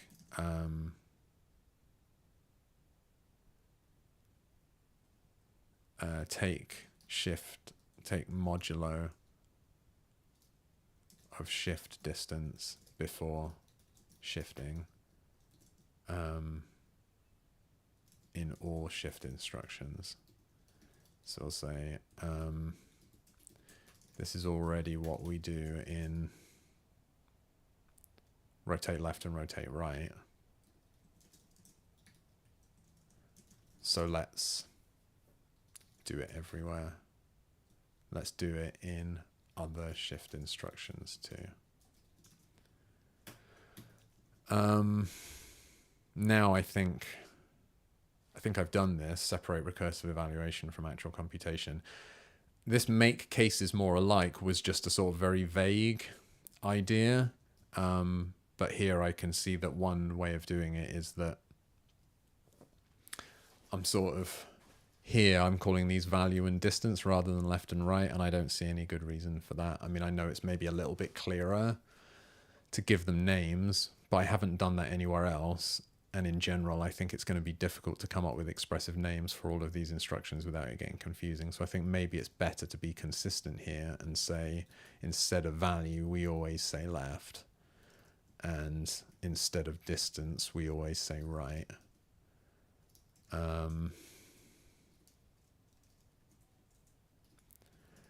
Does that still work?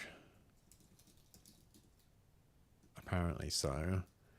And then I can do the same, instead of this, we do this, and instead of this. So now we do the standard pre-evaluate, then we do the sort of pre-modulo, and then we get down to business and actually do the shifting, or the rotating in this case. Right. Yeah, I think that's a little bit, again, I'm keep looking at this, and it's like that thing about writing and editing being about sort of rereading what you've got and then watching the needle in your head and seeing where it moves. I guess that's what I'm doing here, is just sort of scanning over this and thinking, like, is this getting progressively clearer, or is it getting more unclear? And I think at the moment it is still getting clearer. To me, having these stages separated out like this makes it easier for me to focus in on, like, well, what essentially does this instruction do? It's a left shift, it's a right shift. I mean, for a rotation, it's a little bit less obvious that this is a rotation, but like, a rotation is just an inherently slightly more complicated operation than just a shift or whatever. So I think that's good. I'm going to say make rotor and rotor implementations more like, or look more like, the other shift instructions. And I'm going to say everything else just calling the arguments left and right. So let's do that here for consistency, even if it makes the actual implementation of slightly harder to understand.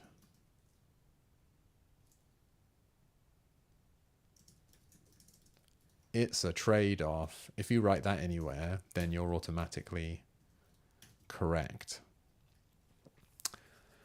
Welcome to software engineering. Okay, so there's definitely a lot more regularity in this code than there was previously.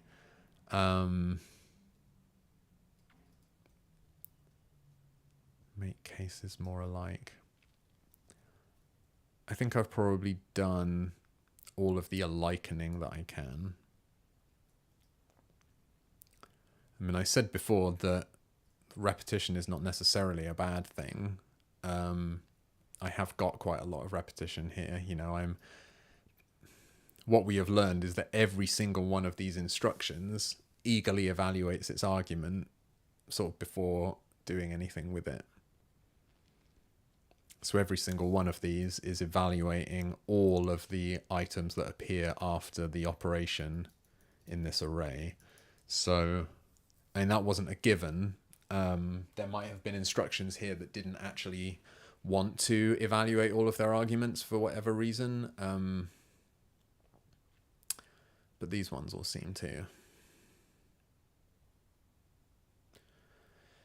So it's pretty tempting to factor that out. It'll make this code much less noisy because we'll lose all of these lines. And there's one per instruction, one per operation. So how would that look? I've just realized what I said isn't true because of this one. This is the only one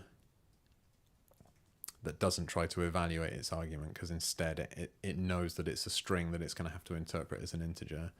Whether that's even right or not, I don't know. Maybe it should be possible to evaluate. Maybe we should support that. Maybe it should be possible to just evaluate a number and return it. Like evaluate it's like an atom from the S expression. No, I mean, it makes me pretty uncomfortable. If nothing else, we need to know what its bit width is. Like, if we were just going to try to evaluate the right-hand side here, it doesn't know whether it's a 32-bit or a 64-bit number, or indeed whether it's even, well, I guess syntactically you can tell whether it's an integer or a float, but like syntactically you can't tell what the width of it is. So I don't think it is possible to just recursively evaluate this value and make evaluate support it, because you need the information from the instruction to know what the bit width of this number is. So at least at this stage, before we've done any if I had typing information, then I would be, if I had a typing context and stuff, and I knew what the type of this expression was, I would be able to evaluate it just knowing the type information, but we don't have any at the moment, so that's no good. So I can't actually, what I wanted to do basically was, I've already got an array of all the arguments here, right? So there's nothing really to stop me saying arguments equals arguments.map arg, evaluate arg locals. Like I can pre-evaluate all of those arguments to the instruction, and then every single one of these wouldn't need to do it, because they would already have been pre-evaluated. But I can't do that because this can't be evaluated in that way. Maybe just looking at this, maybe the easiest way to deal with that is just to put in another case here specifically for const. That's not the right pattern, but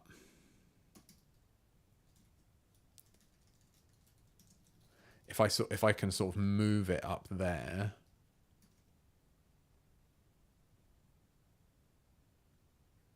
yeah, this is fine. I mean, for now, I'm just going to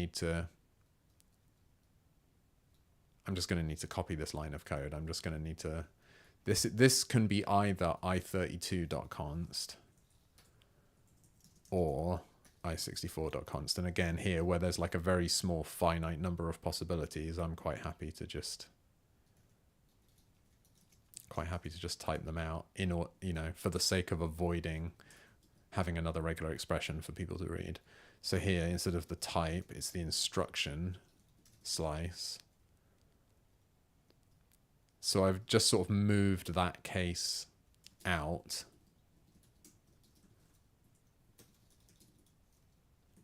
That seems to work okay. Okay. So I want this bit, not the comment.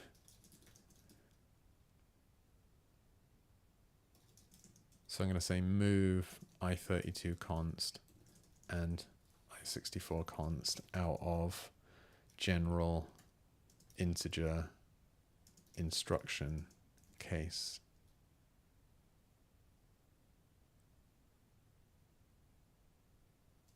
I'll just say handling. General integer instruction handling. I'll say these instructions are not like the others because they don't evaluate their argument. By handling them separately, we can consolidate the argument handling for all other integer instructions. And that is what I mean by that is this. So I can, once I don't actually need to know the bit width for this, but I can evaluate all the arguments, and then all of these lines that are calling evaluate. Oh, this feels good. Now, I mean, this is the kind of thing that I would have been very reticent to do any sooner because I didn't know whether this pattern was going to exist, whether they were all going to do this, but we know that they do. Oh, this one's just value. Okay. It's like, what's going on there? I forgot already that we've got instructions that literally do nothing. Or are the identity, is what I mean. It's a perfectly valid function. Don't let anyone tell you otherwise. Yeah, this is another one. Value. Okay, wow. Oh, that's great. Feels good to delete all of that code. Well, in that case, I can say consolidate argument handling for all integer.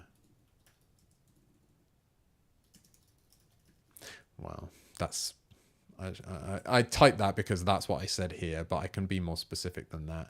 Evaluate arguments. Let's say recursively evaluate.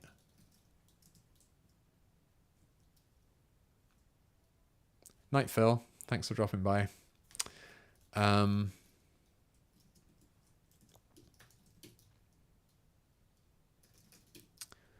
So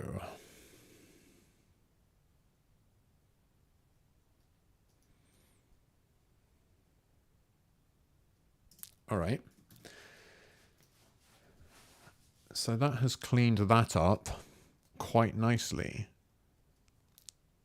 So I feel like the mess that I was complaining about before is now significantly reduced, because each of these cases has definitely been boiled down to a much more elemental form. You know, add really does just add two things together. And the ones that are signed have a little bit more ceremony around them, but otherwise just do it. I mean, you can see... No, I'm sort of resisting the temptation to do any more of this. I think this is fine. I mean, you know, at some point, it feels like there's something struggling to get out here, that we should have an AST node for a binary integer instruction or something that just wraps all of this up, and you just pre-configure it. You just give it a block that tells it what operation to do, you know, and then all of the rest of this machinery could kind of be incorporated into it. I think it's sort of silly to see all of these very similar cases that differ only in like one character, because it's a slightly different Ruby operation that they're using. But I don't want to get too high on my own supply here. I feel like the fact that I've managed to... Oh, and similarly, these ones that will have Boolean results, you know, you can imagine having a sort of a node that represents a Boolean operation that knows how to do all of this stuff. But I think before I disappear down a weird rabbit hole, I think I'm going to cut my losses there and say, like, well, this is fine. It's better than it was. I definitely feel much better about it. Looking at it now, this feels way more manageable. So that I'm going to take the win. What else do I have here? I think make cases more alike. I think I've done that. Not only did I make them more alike, but I also sort of extracted... It turns out I did, in the end, decide to extract the stuff that was common, so fine. Now, can we go back to just evaluate expected? My old enemy.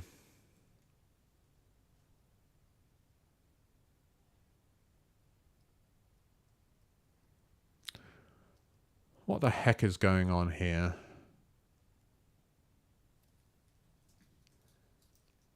Let's take this a step at a time. If I bind this thing, call it foo,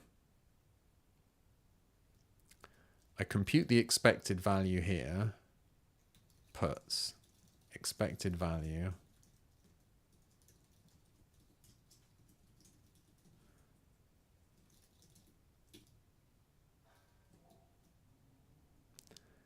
and then I also say bar equals evaluate foo with no locals. So I'm sort of doing it again. Ultimately, this is supposed to be a different way of getting to interpret integer.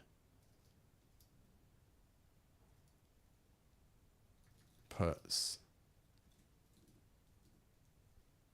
bar.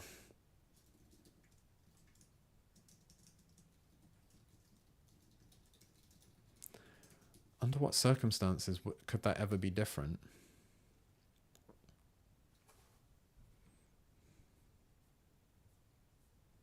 Well, I don't know why I'm raise unless bar equals expected value. Great. So there's a kernel of something sensible in what I chose to do here, in that it does always give the same answer.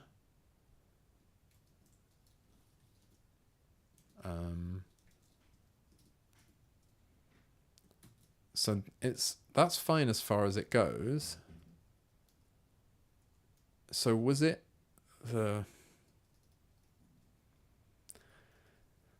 something weird about these local variables not having values anymore?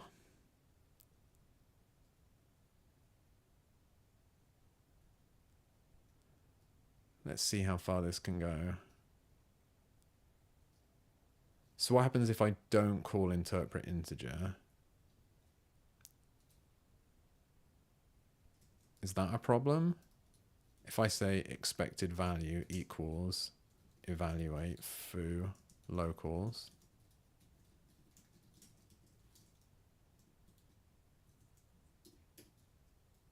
fine.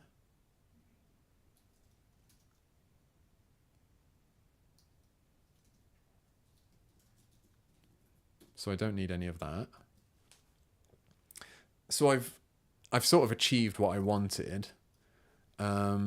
This expected is now not used anywhere.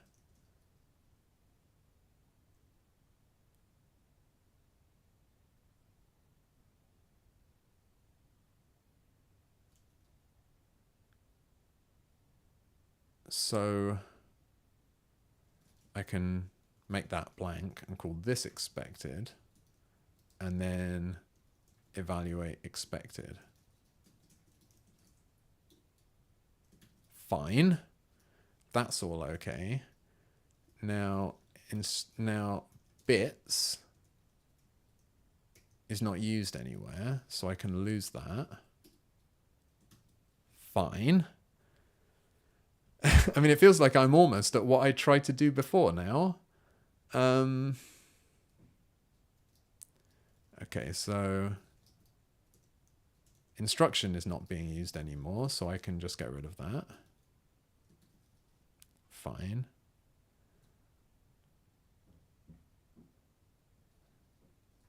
This can be anything.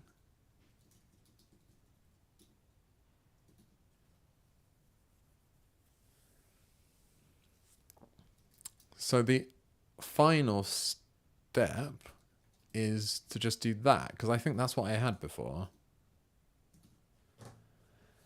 I mean, I'm going to have to watch this video back and work out what silly mistake I made. I must have just typed something wrong.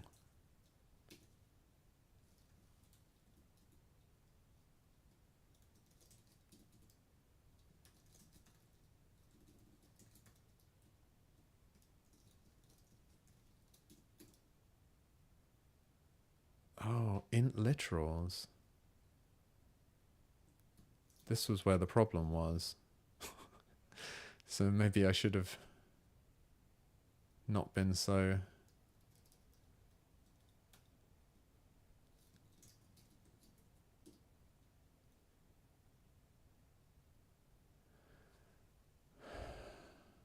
Wow.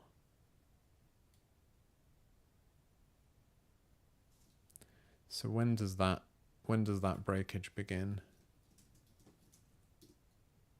Oh, crap, it's already broken. I've broken int literals. Shit. All right, well, let's put this back to the full extent of its...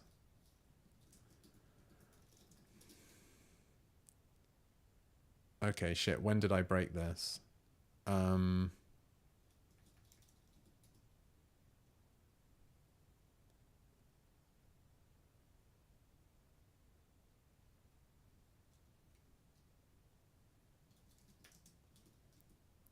definitely running it on CI. So that should say that if I switch, hold on. Yeah, okay. So let's so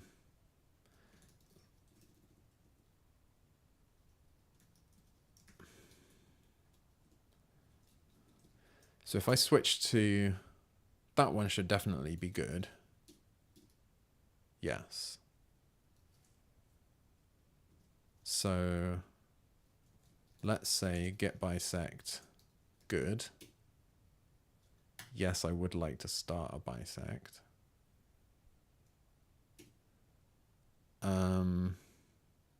Now if I switch to main,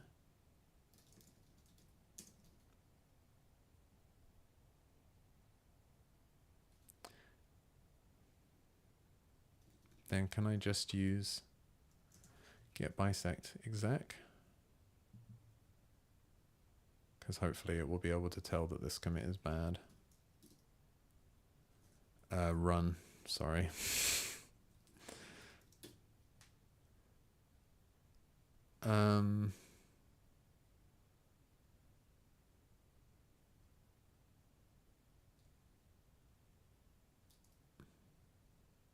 Have I just forgotten how get bisect works?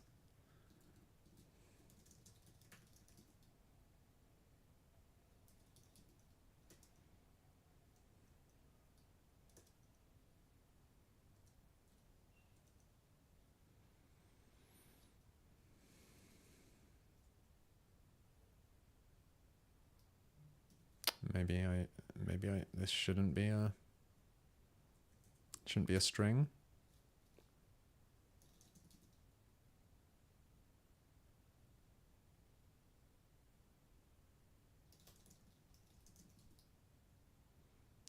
I don't understand why get bisect run is not working there, but whatever. Okay. It's okay, it's only a few.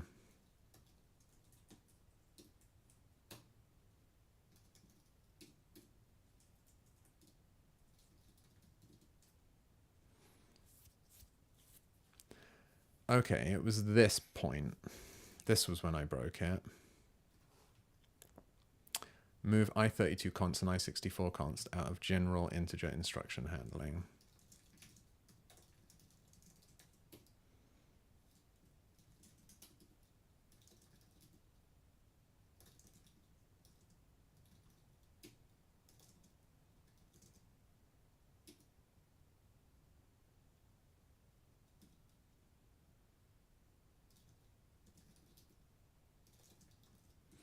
Let's get back onto main, please.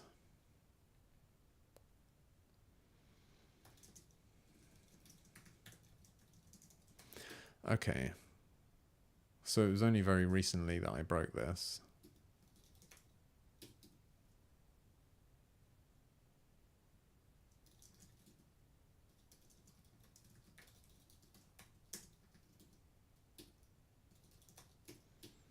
Yeah, sure enough.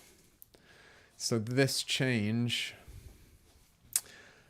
Oh, yeah, you're probably right, Tom. I forgot about the masking.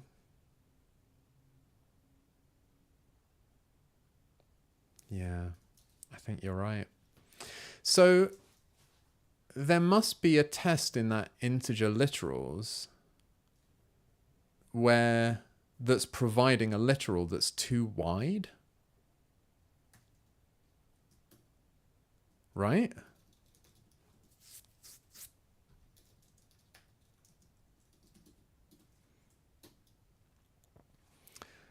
So that's interesting.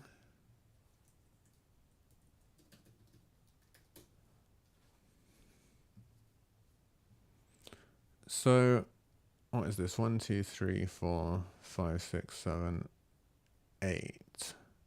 Expected 0. 1, 2, 3, 4, 5, 6, 7, 8. Neg 0. Expect it to be 0. What does neg 0 do?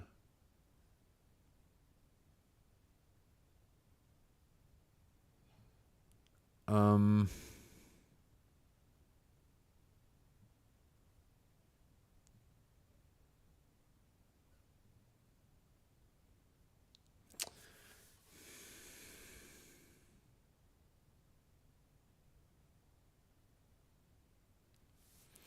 yeah, okay.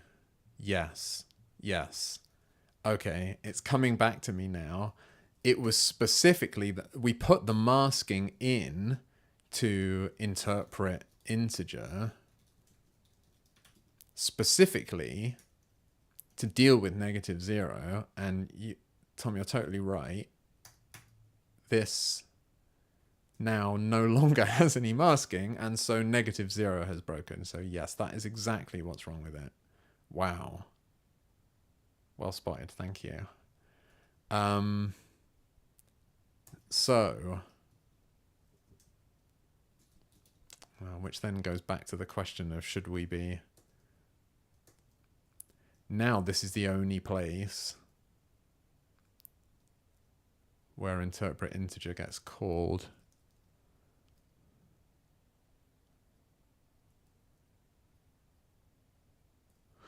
Oh, I'll tell you what. I've had an idea. Here is an idea that I have had. One of the things on my to-do list was extract a signed to unsigned helper from interpret integer, because I was sort of nervous about the fact that there was this logic in here, and that might belong, or in fact that this was one of the functions that was, I think it's the one that's not directly defined, but the one that's just, whose existence is just asserted as being the inverse of the signed function. But of course, we have defined that now. And the reason I'm talking about this now is that these ones do mask their arguments. So actually, okay, here's what I'm going to do. I've got a game plan. I am going to...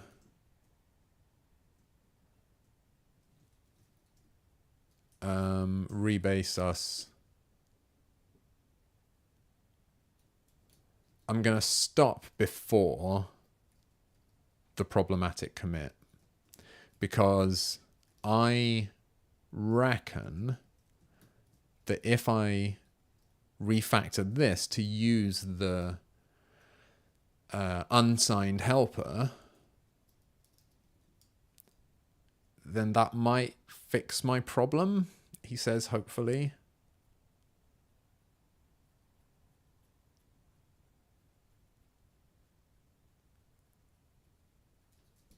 Well, hold on. Yeah, I think it's all going to come out in the wash. I think it's going to be fine, because what I would like to do, I can probably get rid of most of this.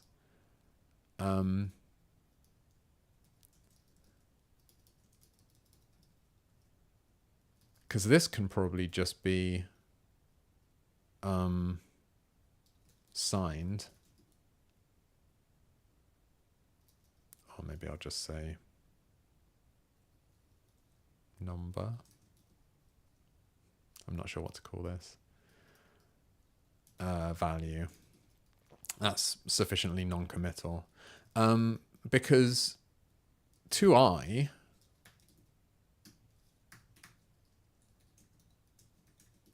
like knows about minus signs.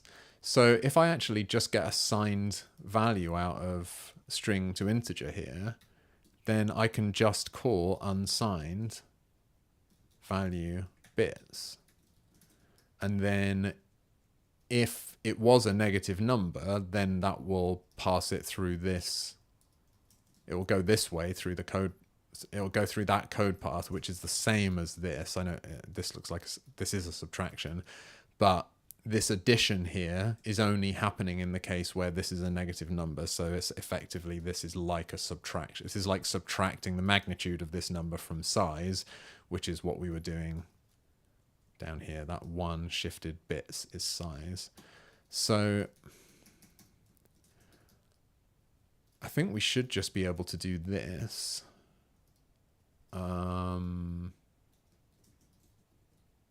Assuming that that works. Oh no, that's even worse. expected, so this is the fourth one. 1, 2, 3, 4. Neg S max. Oh, okay, yes. The problem is that this is using whether the string starts with OX to decide whether it's hex notation or not. But maybe this should be if the string contains it. Or, in fact, even better, Afuk mentioned delete prefix yesterday, which was another method that I'd forgotten about. But we can do, if I say minus 0x coffee, delete prefix minus, then it strips it off the front. If there wasn't one, then it doesn't touch it. And crucially, it doesn't mutate the original string because we still want the minus sign to be there. But if I say string delete prefix minus, then it will give it to me without the minus on it, but string still has the minus. So string can still be converted to an integer and it will be a negative integer. So I think using this to detect whether there's a leading 0x after an optional leading minus sign, yes, that does the right thing. See, this is the point at which I wish I had the old shell script that just runs all the tests, but it doesn't take me that long to type them all. Okay, so, I mean, this doesn't actually... I haven't yet proved my hypothesis that calling unsigned here will actually fix my problem, but I'm pretty sure that it will. I mean, actually, for a different reason. The reason is not because of this mask here, but instead it's because of the fact that -0 isn't negative in Ruby. Integers. Ugh. We don't have a -0 integer, so I think that's all just going to come out in the wash, which I admit is just like exploiting / leaning on / using the semantics of Ruby to my advantage. But that's the whole game I'm playing here is how can I use the semantics of Ruby to create the semantics of WebAssembly. So anyway, yeah, like I'm saying, I haven't proved that it even works yet, but I think it probably does. So this is use unsigned helper in interpret integer.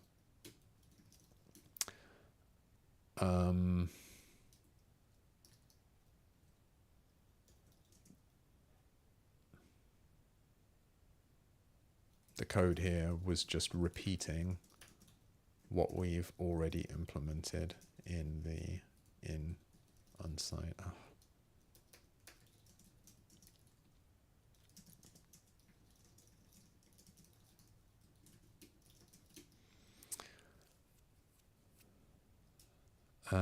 Maybe I should say this has the secondary benefit of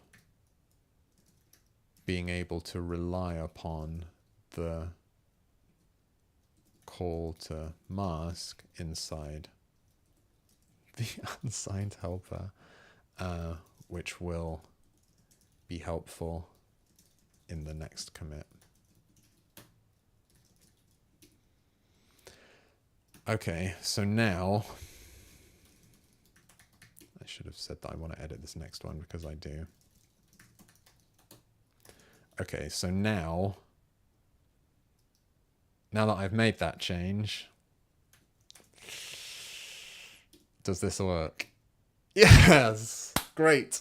Okay, okay, I'm going to amend this.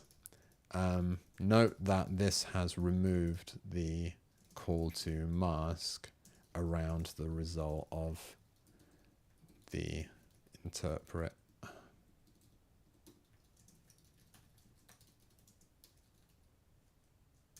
But that's okay because interpret uses unsigned, which already view. Okay. All right. So we're back to where we were before.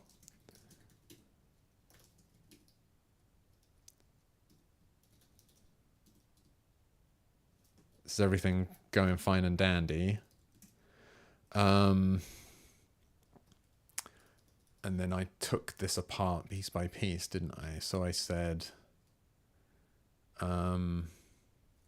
let's just make expected value be evaluate foo locals then, if that's so acceptable as a substitute. Okay, that's fine.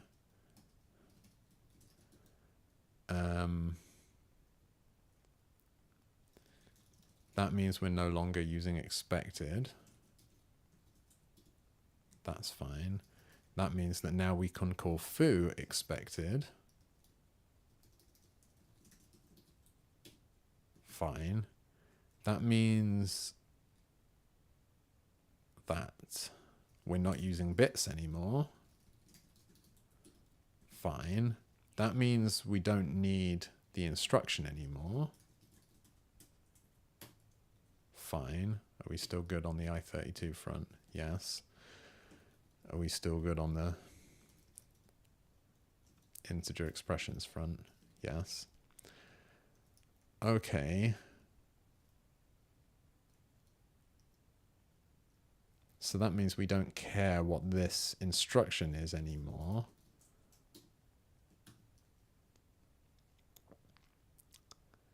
Okay. So now can we just get rid of that and make this just like anything? Yes.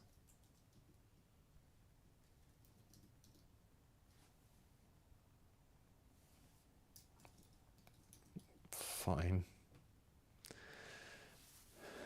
Yeah, I don't understand what I did wrong before.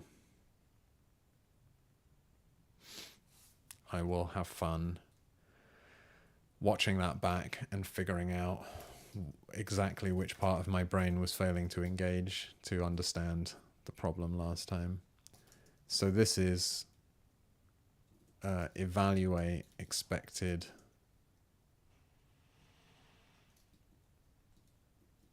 assert returns expected value directly.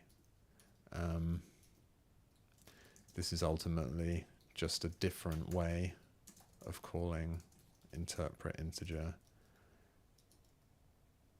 but it avoids unnecessary repetition of code.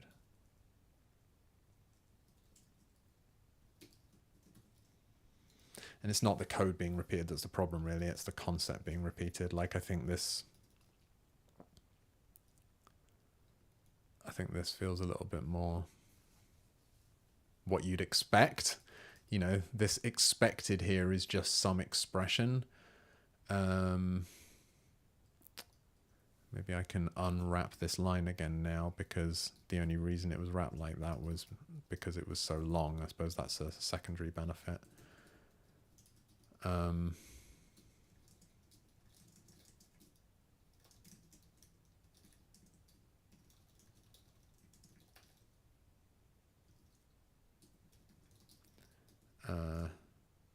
The previous commit made it short enough to fit on one line.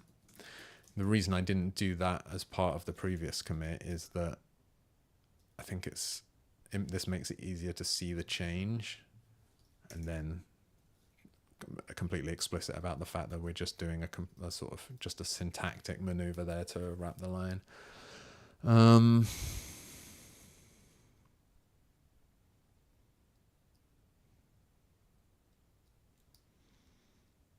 I think that's fine. Just evaluate expected. Oh, and then this was like this was kind of a No, I'll just say I've done that. I didn't really do it, but I did something else that achieved the same thing. So I'm fine with that. All right.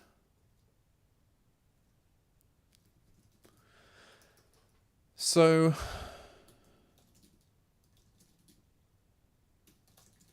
you push this and watch it pass on GitHub.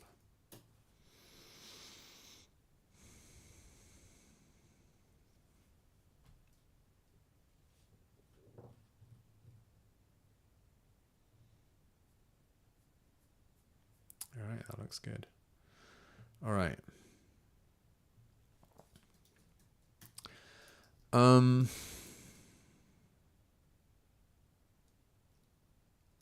just trying to think what to do now. Because I've finished. I think I've done all of the interesting bits of cleanup I wanted to do here. There's a bit of sort of infrastructure stuff there about Ruby versions. The Ruby version and the having a script to run, but that's sort of boring. So I think I've done enough boring stuff for one day. How much do I care about this parameters map block? Do I actually care about this? I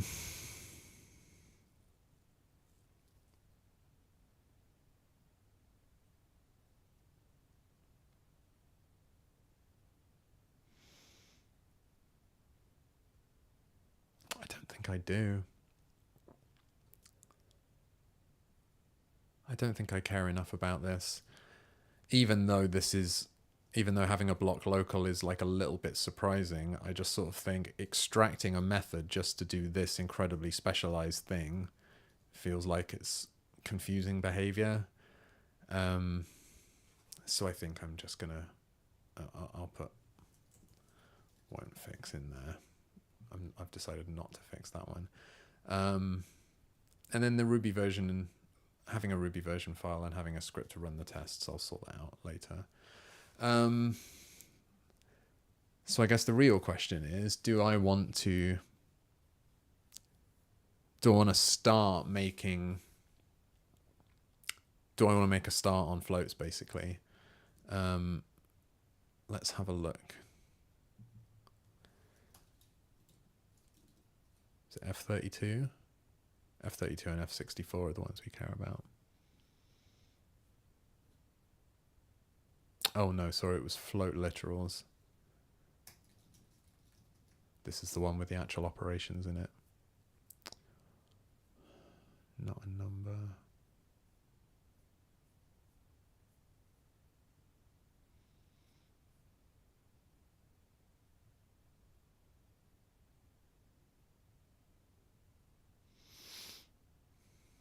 So this is going to try to...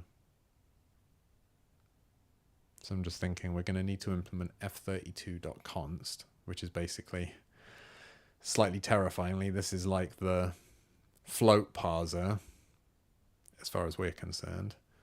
I think, let's have a look at, let's just do a little bit of, I think probably I'm not going to start implementing this, but I can start understanding it. So this interpret f32, let's see, execution, numerics.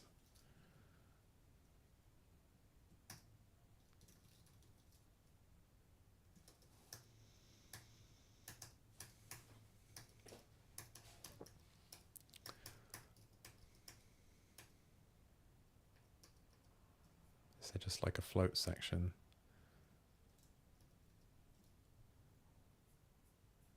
There doesn't seem to be anything.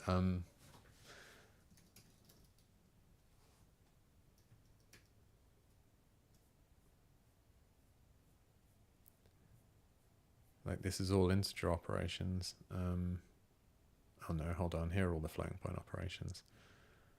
I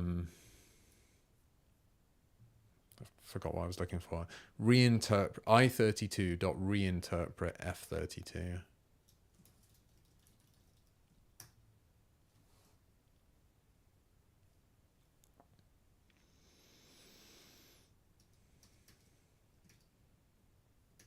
says there are 3. But because of MathJax, I can't find them. So this says reinterpret C. So what does C range over?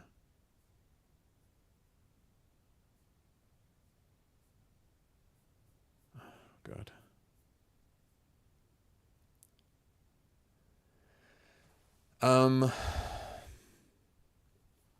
So I don't, as always, I don't know whether the concrete syntax corresponds to this mathematical function or not. So I'm still kind of rummaging around in the dark here. But these all seem to be float related.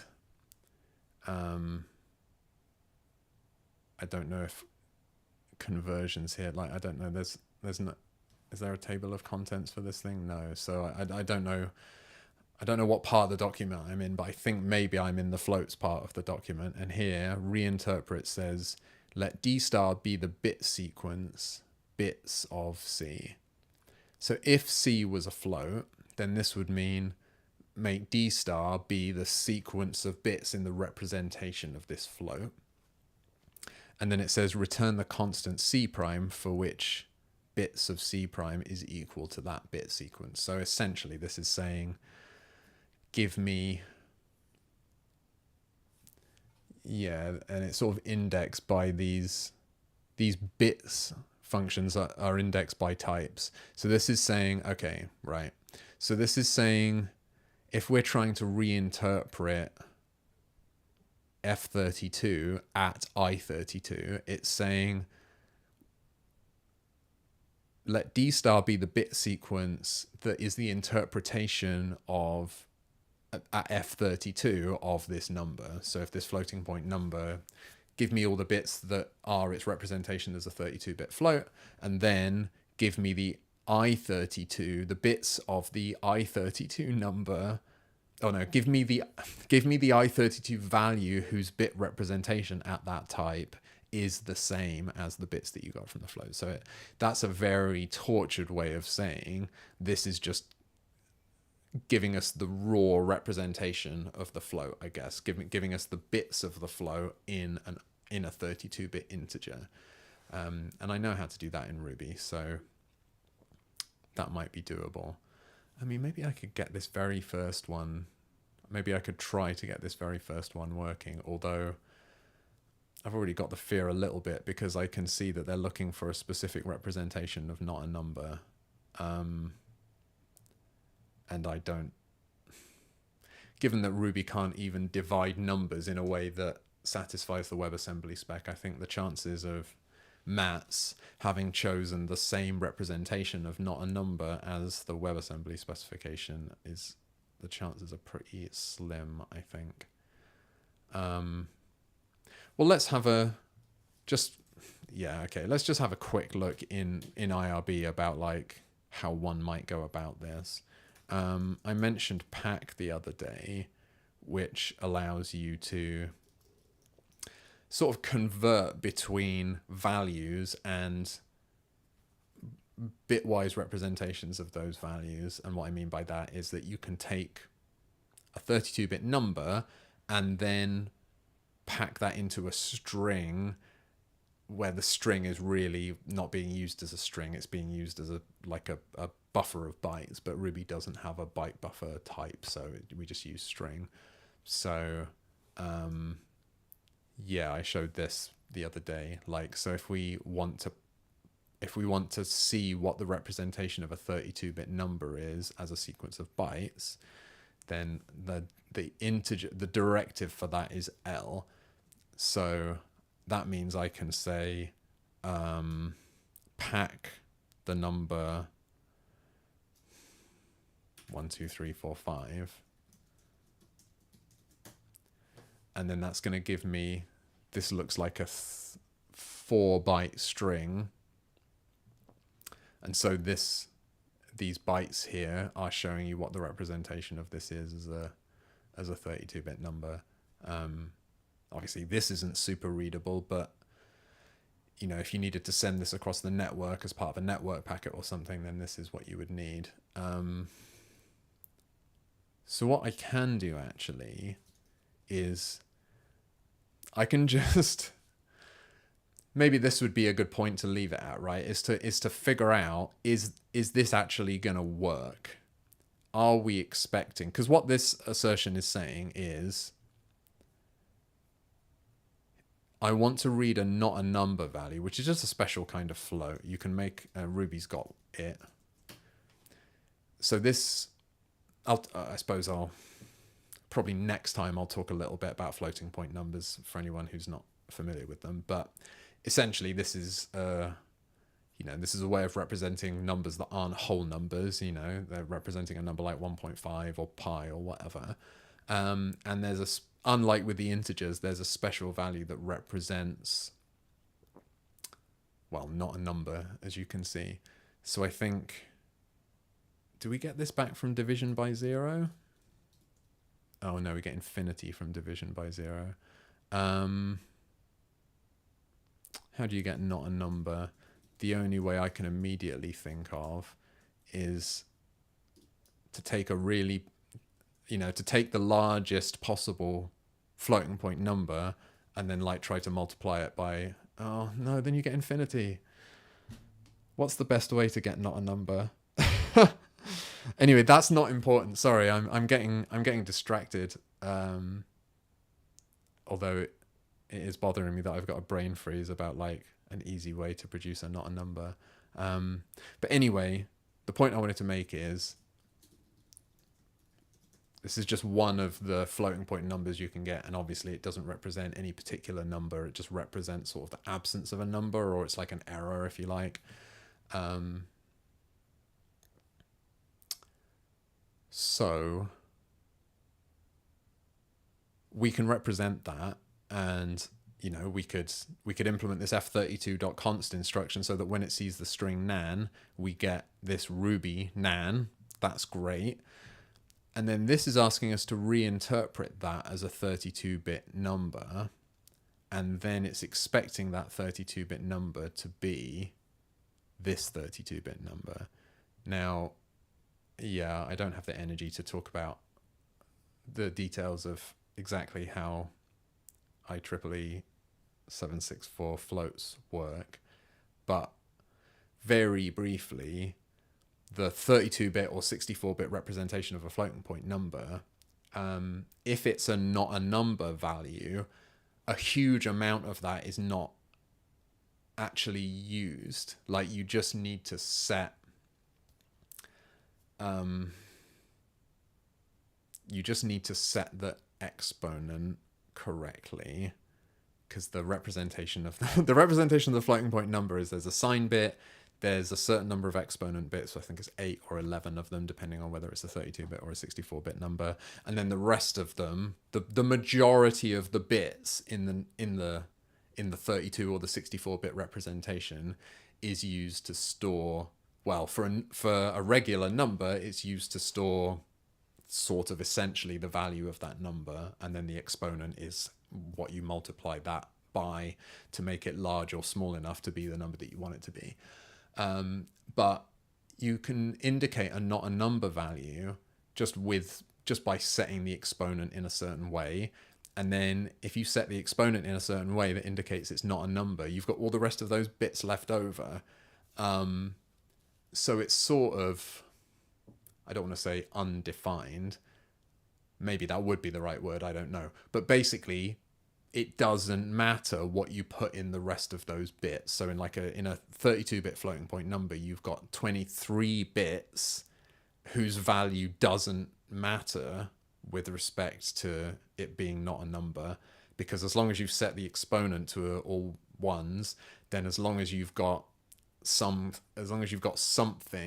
in those other 23 bits, it doesn't matter what that something is. So this is a long-winded way of saying there's a huge amount of variability or flexibility in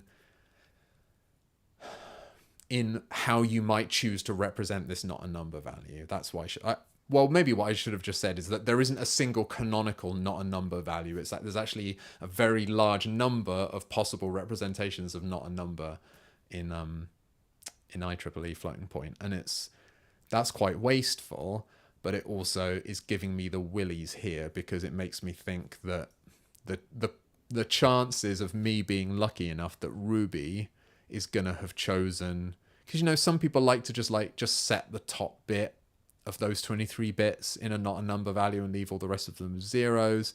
Other people might want to set them all to 1 or put some other, have the two most significant bits set and leave the rest of them as zeros or whatever. So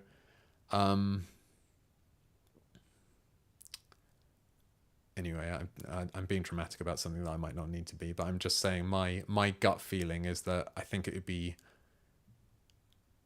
unrealistically lucky if it turns out that this is actually how Ruby chooses to represent not a number. But anyway, what I was trying to say is that we can find out because we can use pack to pack nan. Annoyingly, up here, it tells you the widths of these, 8, 16, 32, 64. Down here, it just says double precision and single precision floats, which is relying on you knowing that single precision means 32-bit and double precision means 64-bit. So we're thinking about 32-bit floating point numbers at the moment. So if I pack not a number, float not a number, if I pack it with capital F as my directive, then it's going to give me a byte representation of that float. Now, it's tempting to look at this and try to understand what it means, but you'd be wise not to, because this is the native format, which means that Ruby is just going to use, instead of it being explicitly little endian or big endian, it's going to use whatever is native to the underlying platform. So I think this is probably little endian, and what that means is it will be the least significant byte first, and that's good for lots of purposes. There are lots of reasons to prefer little endian encoding, but one thing it's not as good for is just like reading things as a human. Like, I would rather see it in big endian format. I'd have to use a little g. So if I use a little g, you see we get the same 4 bytes here, but they're in the opposite order.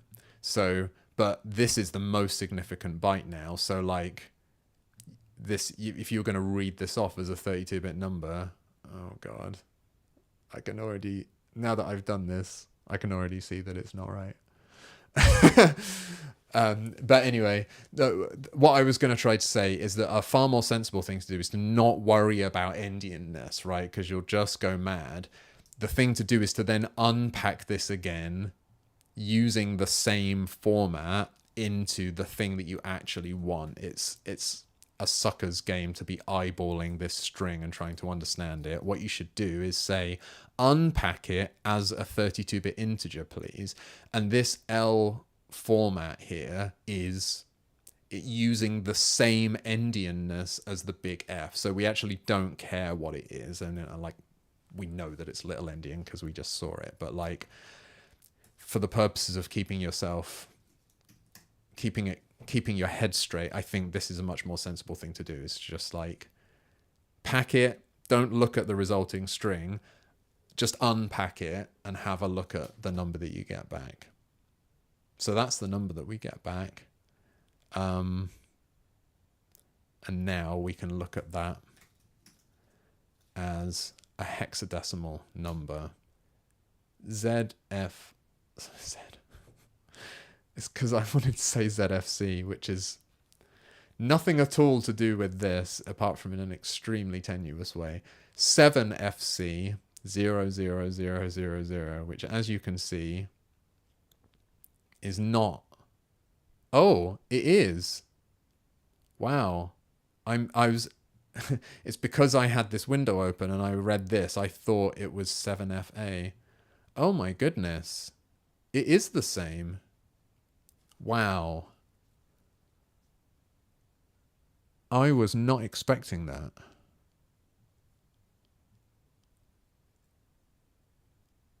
Wow. That's amazing. It actually has got the same. This is just going to work. Wow. Informally known as plain SNAN is not going to work. But all of these NANs, oh no, this has got an F because it's got the top bit set. Why don't we just have a, I realize this has just turned into me waffling on about floats, but now that we're here, now that I've got a representation of a float, let's just have a look. Let's use sprintf to say, please give me a 32-bit, zero padded 32-bit number. So this is the bit representation of that not a number value. Now that we've turned it into a 32-bit number that's got all the bits set and unset, and then we can unpack it. I mean, I guess I could have I could have used unpack to do this, but it's sort of a more incremental revelation. So we've got these 32 bits, and these divvy up into the first bit is the sign bit, and then we've got in the 32-bit float, we've got 1, 2, 3, 4, 5, 6, 7, 8 bits of exponent, which I will explain whenever we come to, well, maybe I guess I'm explaining it now, but maybe this is all the explanation we'll ever need. There's an exponent, which, as I mentioned before in passing, is all maxed out. So the fact that the exponent is all ones, well, actually what that indicates is that this number is either an infinity or it's not a number. And the fact that any of these bits are set means that it's not a number. If we unset this bit, then it would be an infinity, I think. Let's just check that my memory of how floating point works is actually correct. So, because I can take this back the other way, right? I've got this big number. I can pack it as L, which was the 32-bit integer, and then unpack it as a float. And then we're back to not a number. So what I'm claiming, it was this. What I'm claiming is that if we toggle that bit and make it a 0, that we're going to end up with an infinity. There we go. And this top bit is the sign bit. So 0 means that it's a positive number. If we toggle it to 1, then that should indicate it's a negative number, and we should see negative infinity. Yeah. So we've got, Ruby does give us we get reasonable purchase on fiddling about with floating point numbers. Like, we can, by doing bit twiddling and by using pack and unpack, we can transport values back and forth from the land of integer representations of bit patterns, and actual Ruby floats. And yeah, what I was saying before is that I suppose this is, to actually make the point that I was making. This was my NaN. As long as these aren't all zeros, then this whole thing is going to be... Hiya, Chris. This whole thing is going to be... It's going to be not a number, regardless of what's in here. So you can see we've got... Well, basically, we have got 23 bits to play with. As long as there's at least one bit set, then you can put whatever the heck you want in here. So I could just delete all this and put in like 101001110 in the middle, or at the end, and that's still not a number. I mean, what I don't know is to what extent Ruby preserves... I'm not sure what this is called. I think it's called the payload. Like, whatever you put inside the not a number value, in principle, is squirreled away inside the NaN, and you could get it out again later. Whether Ruby has any way of getting the payload of a NaN, I've got no idea. Doesn't seem very likely to me. Can't see any methods on here that would suggest it's gonna support that. But I mean, I suppose we could see what happens if we take that and pack it as a float and then unpack it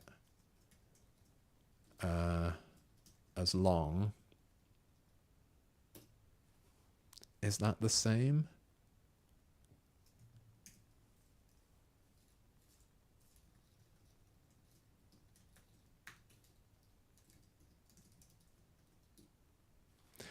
Yeah. Oh God. So it's lost that.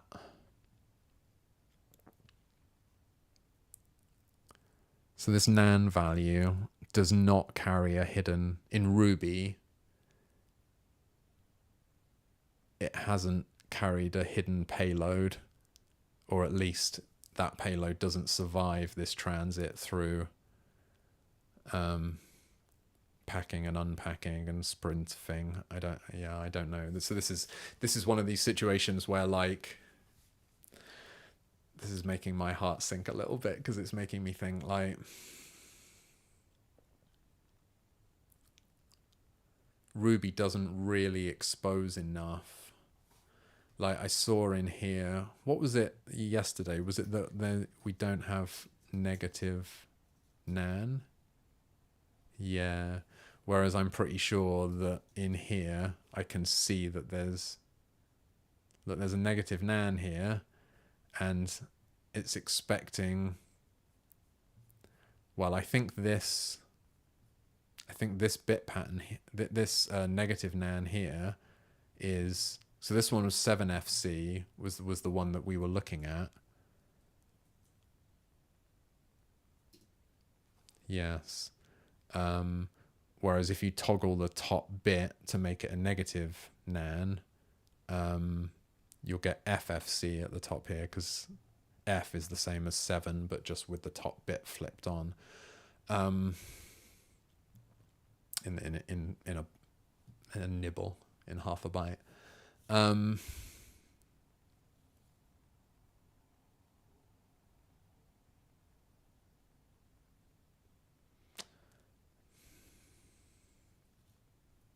So yeah, sorry.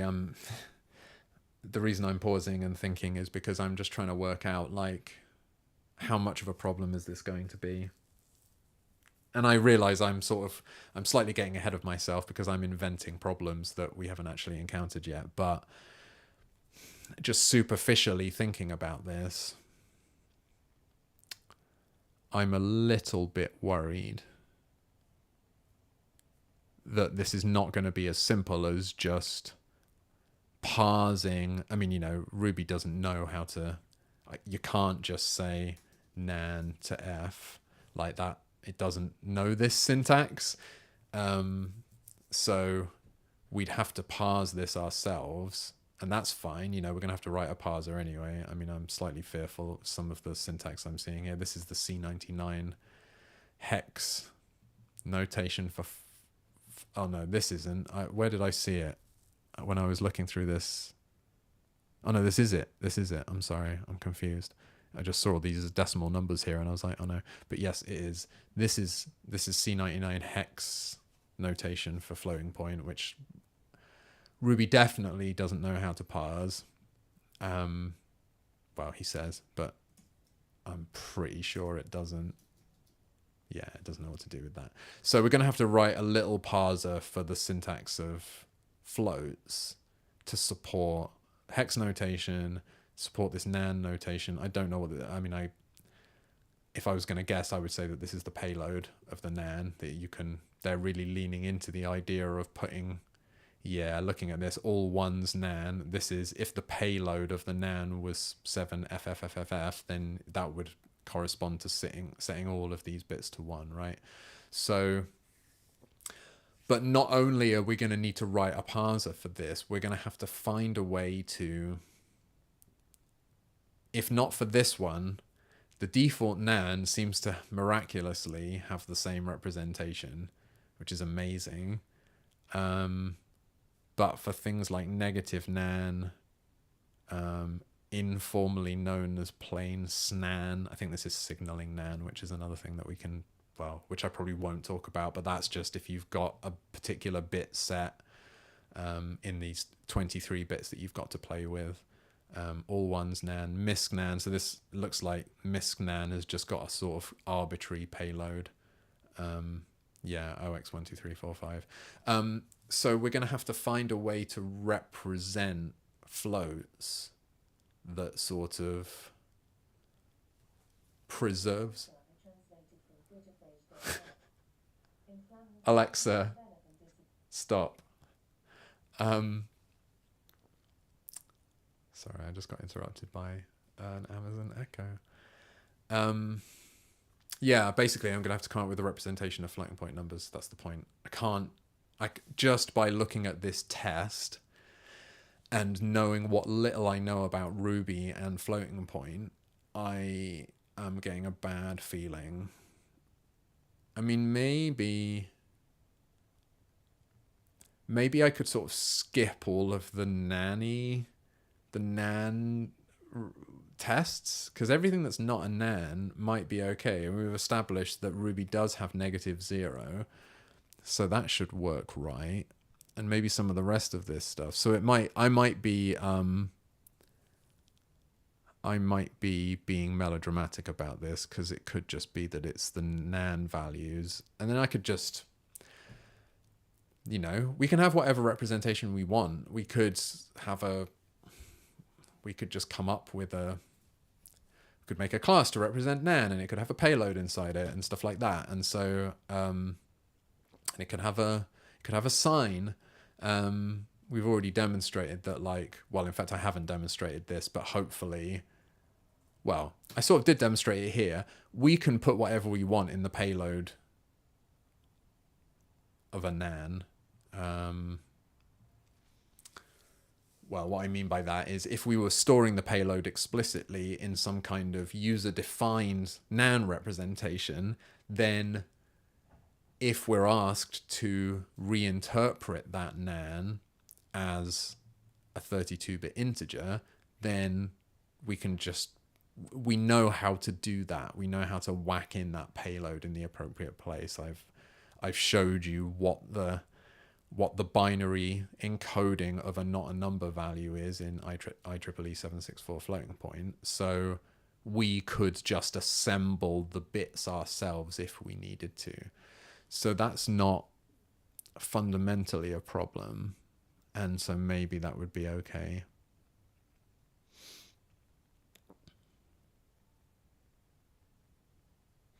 The thing that I don't want to do is implement floating point numbers ourselves, because fundamentally, it's not. Floating point numbers aren't that complicated, really. They are just these three. All you need is what is the sign of the number, what's the exponent of the number, and then what's I would normally call this the fraction, the significand. Fraction's easier to say. What's the actual content of the number, setting aside whether it's positive or negative, and what its binary exponent is. So it's not massively hard to implement this. You just need you just need to package up those three pieces of information into a value. But the painful part is, well, it would be very painful if I had to implement operations on those. If I had to implement division and multiplication and addition, I'm not doing that. I'm going to get Ruby to do that. And then the other thing that's a little bit painful is creating, getting those numbers in the first place. If you give me a number, all of these places where we're going to need to parse a floating point number, 1.FFFF E P127, I've got to turn that into an exponent and a fraction. And I mean, the sign bit isn't that hard to do, but doing this conversion, it's not hard, but it's a bit fiddly. Anyway, I can feel myself starting to ramble, so maybe I should wrap this stream up before I just, I'm not programming, am I? I'm just scrolling a web page up and down and talking and fretting. But this is certainly helpful for me because, like, clearly this is the next thing we need to do, is to implement floating point numbers, and I'm giving myself a little bit of a mental run up to it by actually reading this acceptance test and thinking out loud as I read it, I suppose. And the thoughts that are swirling around in my head are, hooray, WebAssembly's default nan is the same as Ruby's one. Boo, we're immediately going to have to find a way to represent negative nan and nans with different payloads, which I don't think Ruby exposes that to us, which is sort of annoying because there's no reason why it couldn't, but as far as I know, it doesn't. And then, the other thought is like, well, if we have to do some amount of custom implementation here to sort of shim Ruby's implementation of floating point numbers to support the extra richness that we need here, to support nan payloads, to support negative nan, and to support whatever. I mean, I haven't even thought about what all the rest of these things are. Max finite, trailing dot.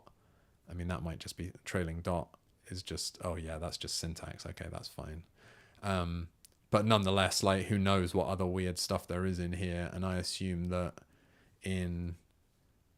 once we get to f32.wast, there's going to be a bunch of operations on these whose behavior may or may not match Ruby's. So, you would hope that addition and subtraction and multiplication and, we already saw that division didn't. I don't know why I'm lumping that in.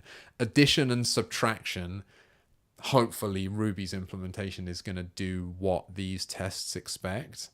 But things like, will Ruby's multiplication and division and square root and ceiling and floor and truncation and, I don't think Ruby even has does it have nearest? Maybe. Round? Float round is supposed to be nearest, I think. So whether the semantics of these operations are going to match up with, there's a lot of, it's good that there's a lot of examples here, but that's the scale of the challenge for this next bit, is to come up with a representation of floating point numbers. So let me back up. For integers, I have got away with just using Ruby's representation of integers. I don't know that I really talked about that explicitly because it's so vacuous that it's maybe not worth mentioning. But like, integers are represented as Ruby integers in this Ruby program, right? And everything that we needed to do with integers, with the slight exception of divide and modulo, we could just directly lean on the operations that are built into Ruby. We were just using native Ruby numbers as our representation of WebAssembly integers, but that is not a given. We could have represented them. In fact, there was a little bit of chat when I started doing this, is like, the spec says that integers are represented as arrays of bits, and I could have chosen to actually represent them that way inside this code, right? Like, I could have, instead of using instances of the integer class, I could have used instances of the array class that contained trues and falses to represent ones and zeros or something, and it would have made a bunch of stuff harder and more annoying, which is why I didn't do it. But like, there's no rule that you have to use integers to represent integers. You can use arrays of booleans or arrays of characters, or you could use church numerals, represent them with lambdas. Like, there are lots of different ways you could represent numbers, and I just took the lazy option of, I'm just going to use Ruby integers. So, having done that bit of exposition, we now have a similar decision to make about representing floats. It's like, can we just do the sort of the identity representation, which is just use Ruby floats for this? And I think the answer is no, or at least not naively, because it's gonna, as soon as we get to negative nan, this isn't even a representable concept in Ruby as far as I know. So we would need to have some mechanism for, at the very least, well, I guess just represent, yeah, we just need our own representation of not a number, I guess, because Ruby's one is not up to scratch. So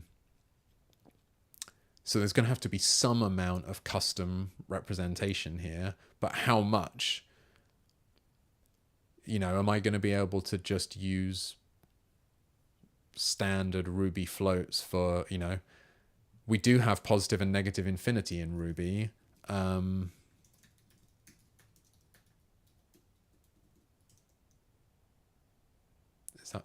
Is this even a thing? Yeah. So maybe we can use this for everything apart from not a number, but maybe not. And yeah, this is just thinking about being able to round trip these representations in a way that makes these tests pass, so that the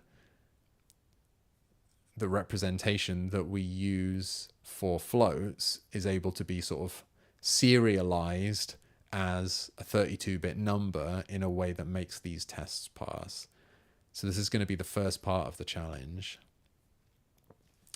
And then, yeah, the second part of the challenge is going to be actually getting all these operations implemented on that representation and making sure that for all of these many tests, it actually does what WebAssembly wants it to do. So that's good to know. That's good to know. And like I said, the IEEE floating point is not punishingly hard. So even if I do have to implement some or all of the encoding myself, that's not the end of the world. I think it would be the end of the world if I found that I needed to actually implement addition and subtraction and division and multiplication, because that just feels like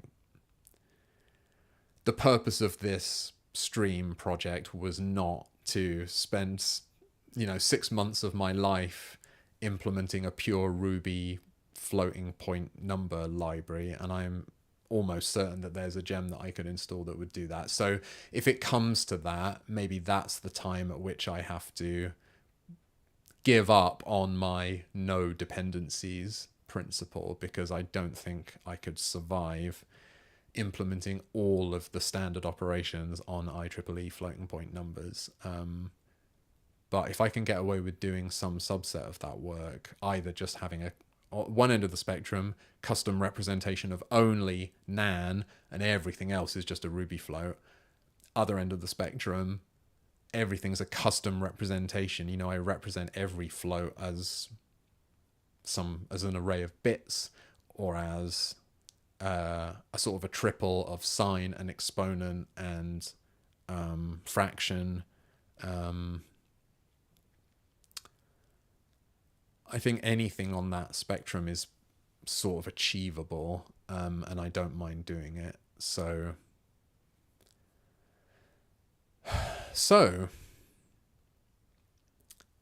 I think it's, how long have I been going? Oh, okay, a long time. I think this would be a good time to stop. I'm pleased with the code that I've got. I feel like I'm in a good place emotionally. I've got the code into a state where I don't feel embarrassed to be working on it, and I don't feel confused, or I don't feel as confused when I look at it. So next time I'm gonna take a run up at actually implementing the float stuff, like once I've had a sleep and I'm relaxed, I'm going to take a run up at let's actually start running this float literals.wast file, and get more of a feel for like how much of it is actually problematic versus how much of it am I just being melodramatic about and it just magically works. Because so far I feel like I've anticipated a certain set of problems just by reading those tests myself, but really what I should have done is just run the test and fix the problems one at a time, because sometimes things aren't as bad as you think they're going to be. Like, for example, that representation of Nan turned out to be fine. So I just need to employ some positive thinking or some ignorance. Is there any difference between those two things, really? And grind through it, just power on through it. So that's my plan for next time. But I will say bye for now. As always, if you've made it all the way through to the end of this stream, or if you just fast forwarded to the end to see how haggard I am by the end of this stream, thank you for watching some or all of it. I'll see you next time.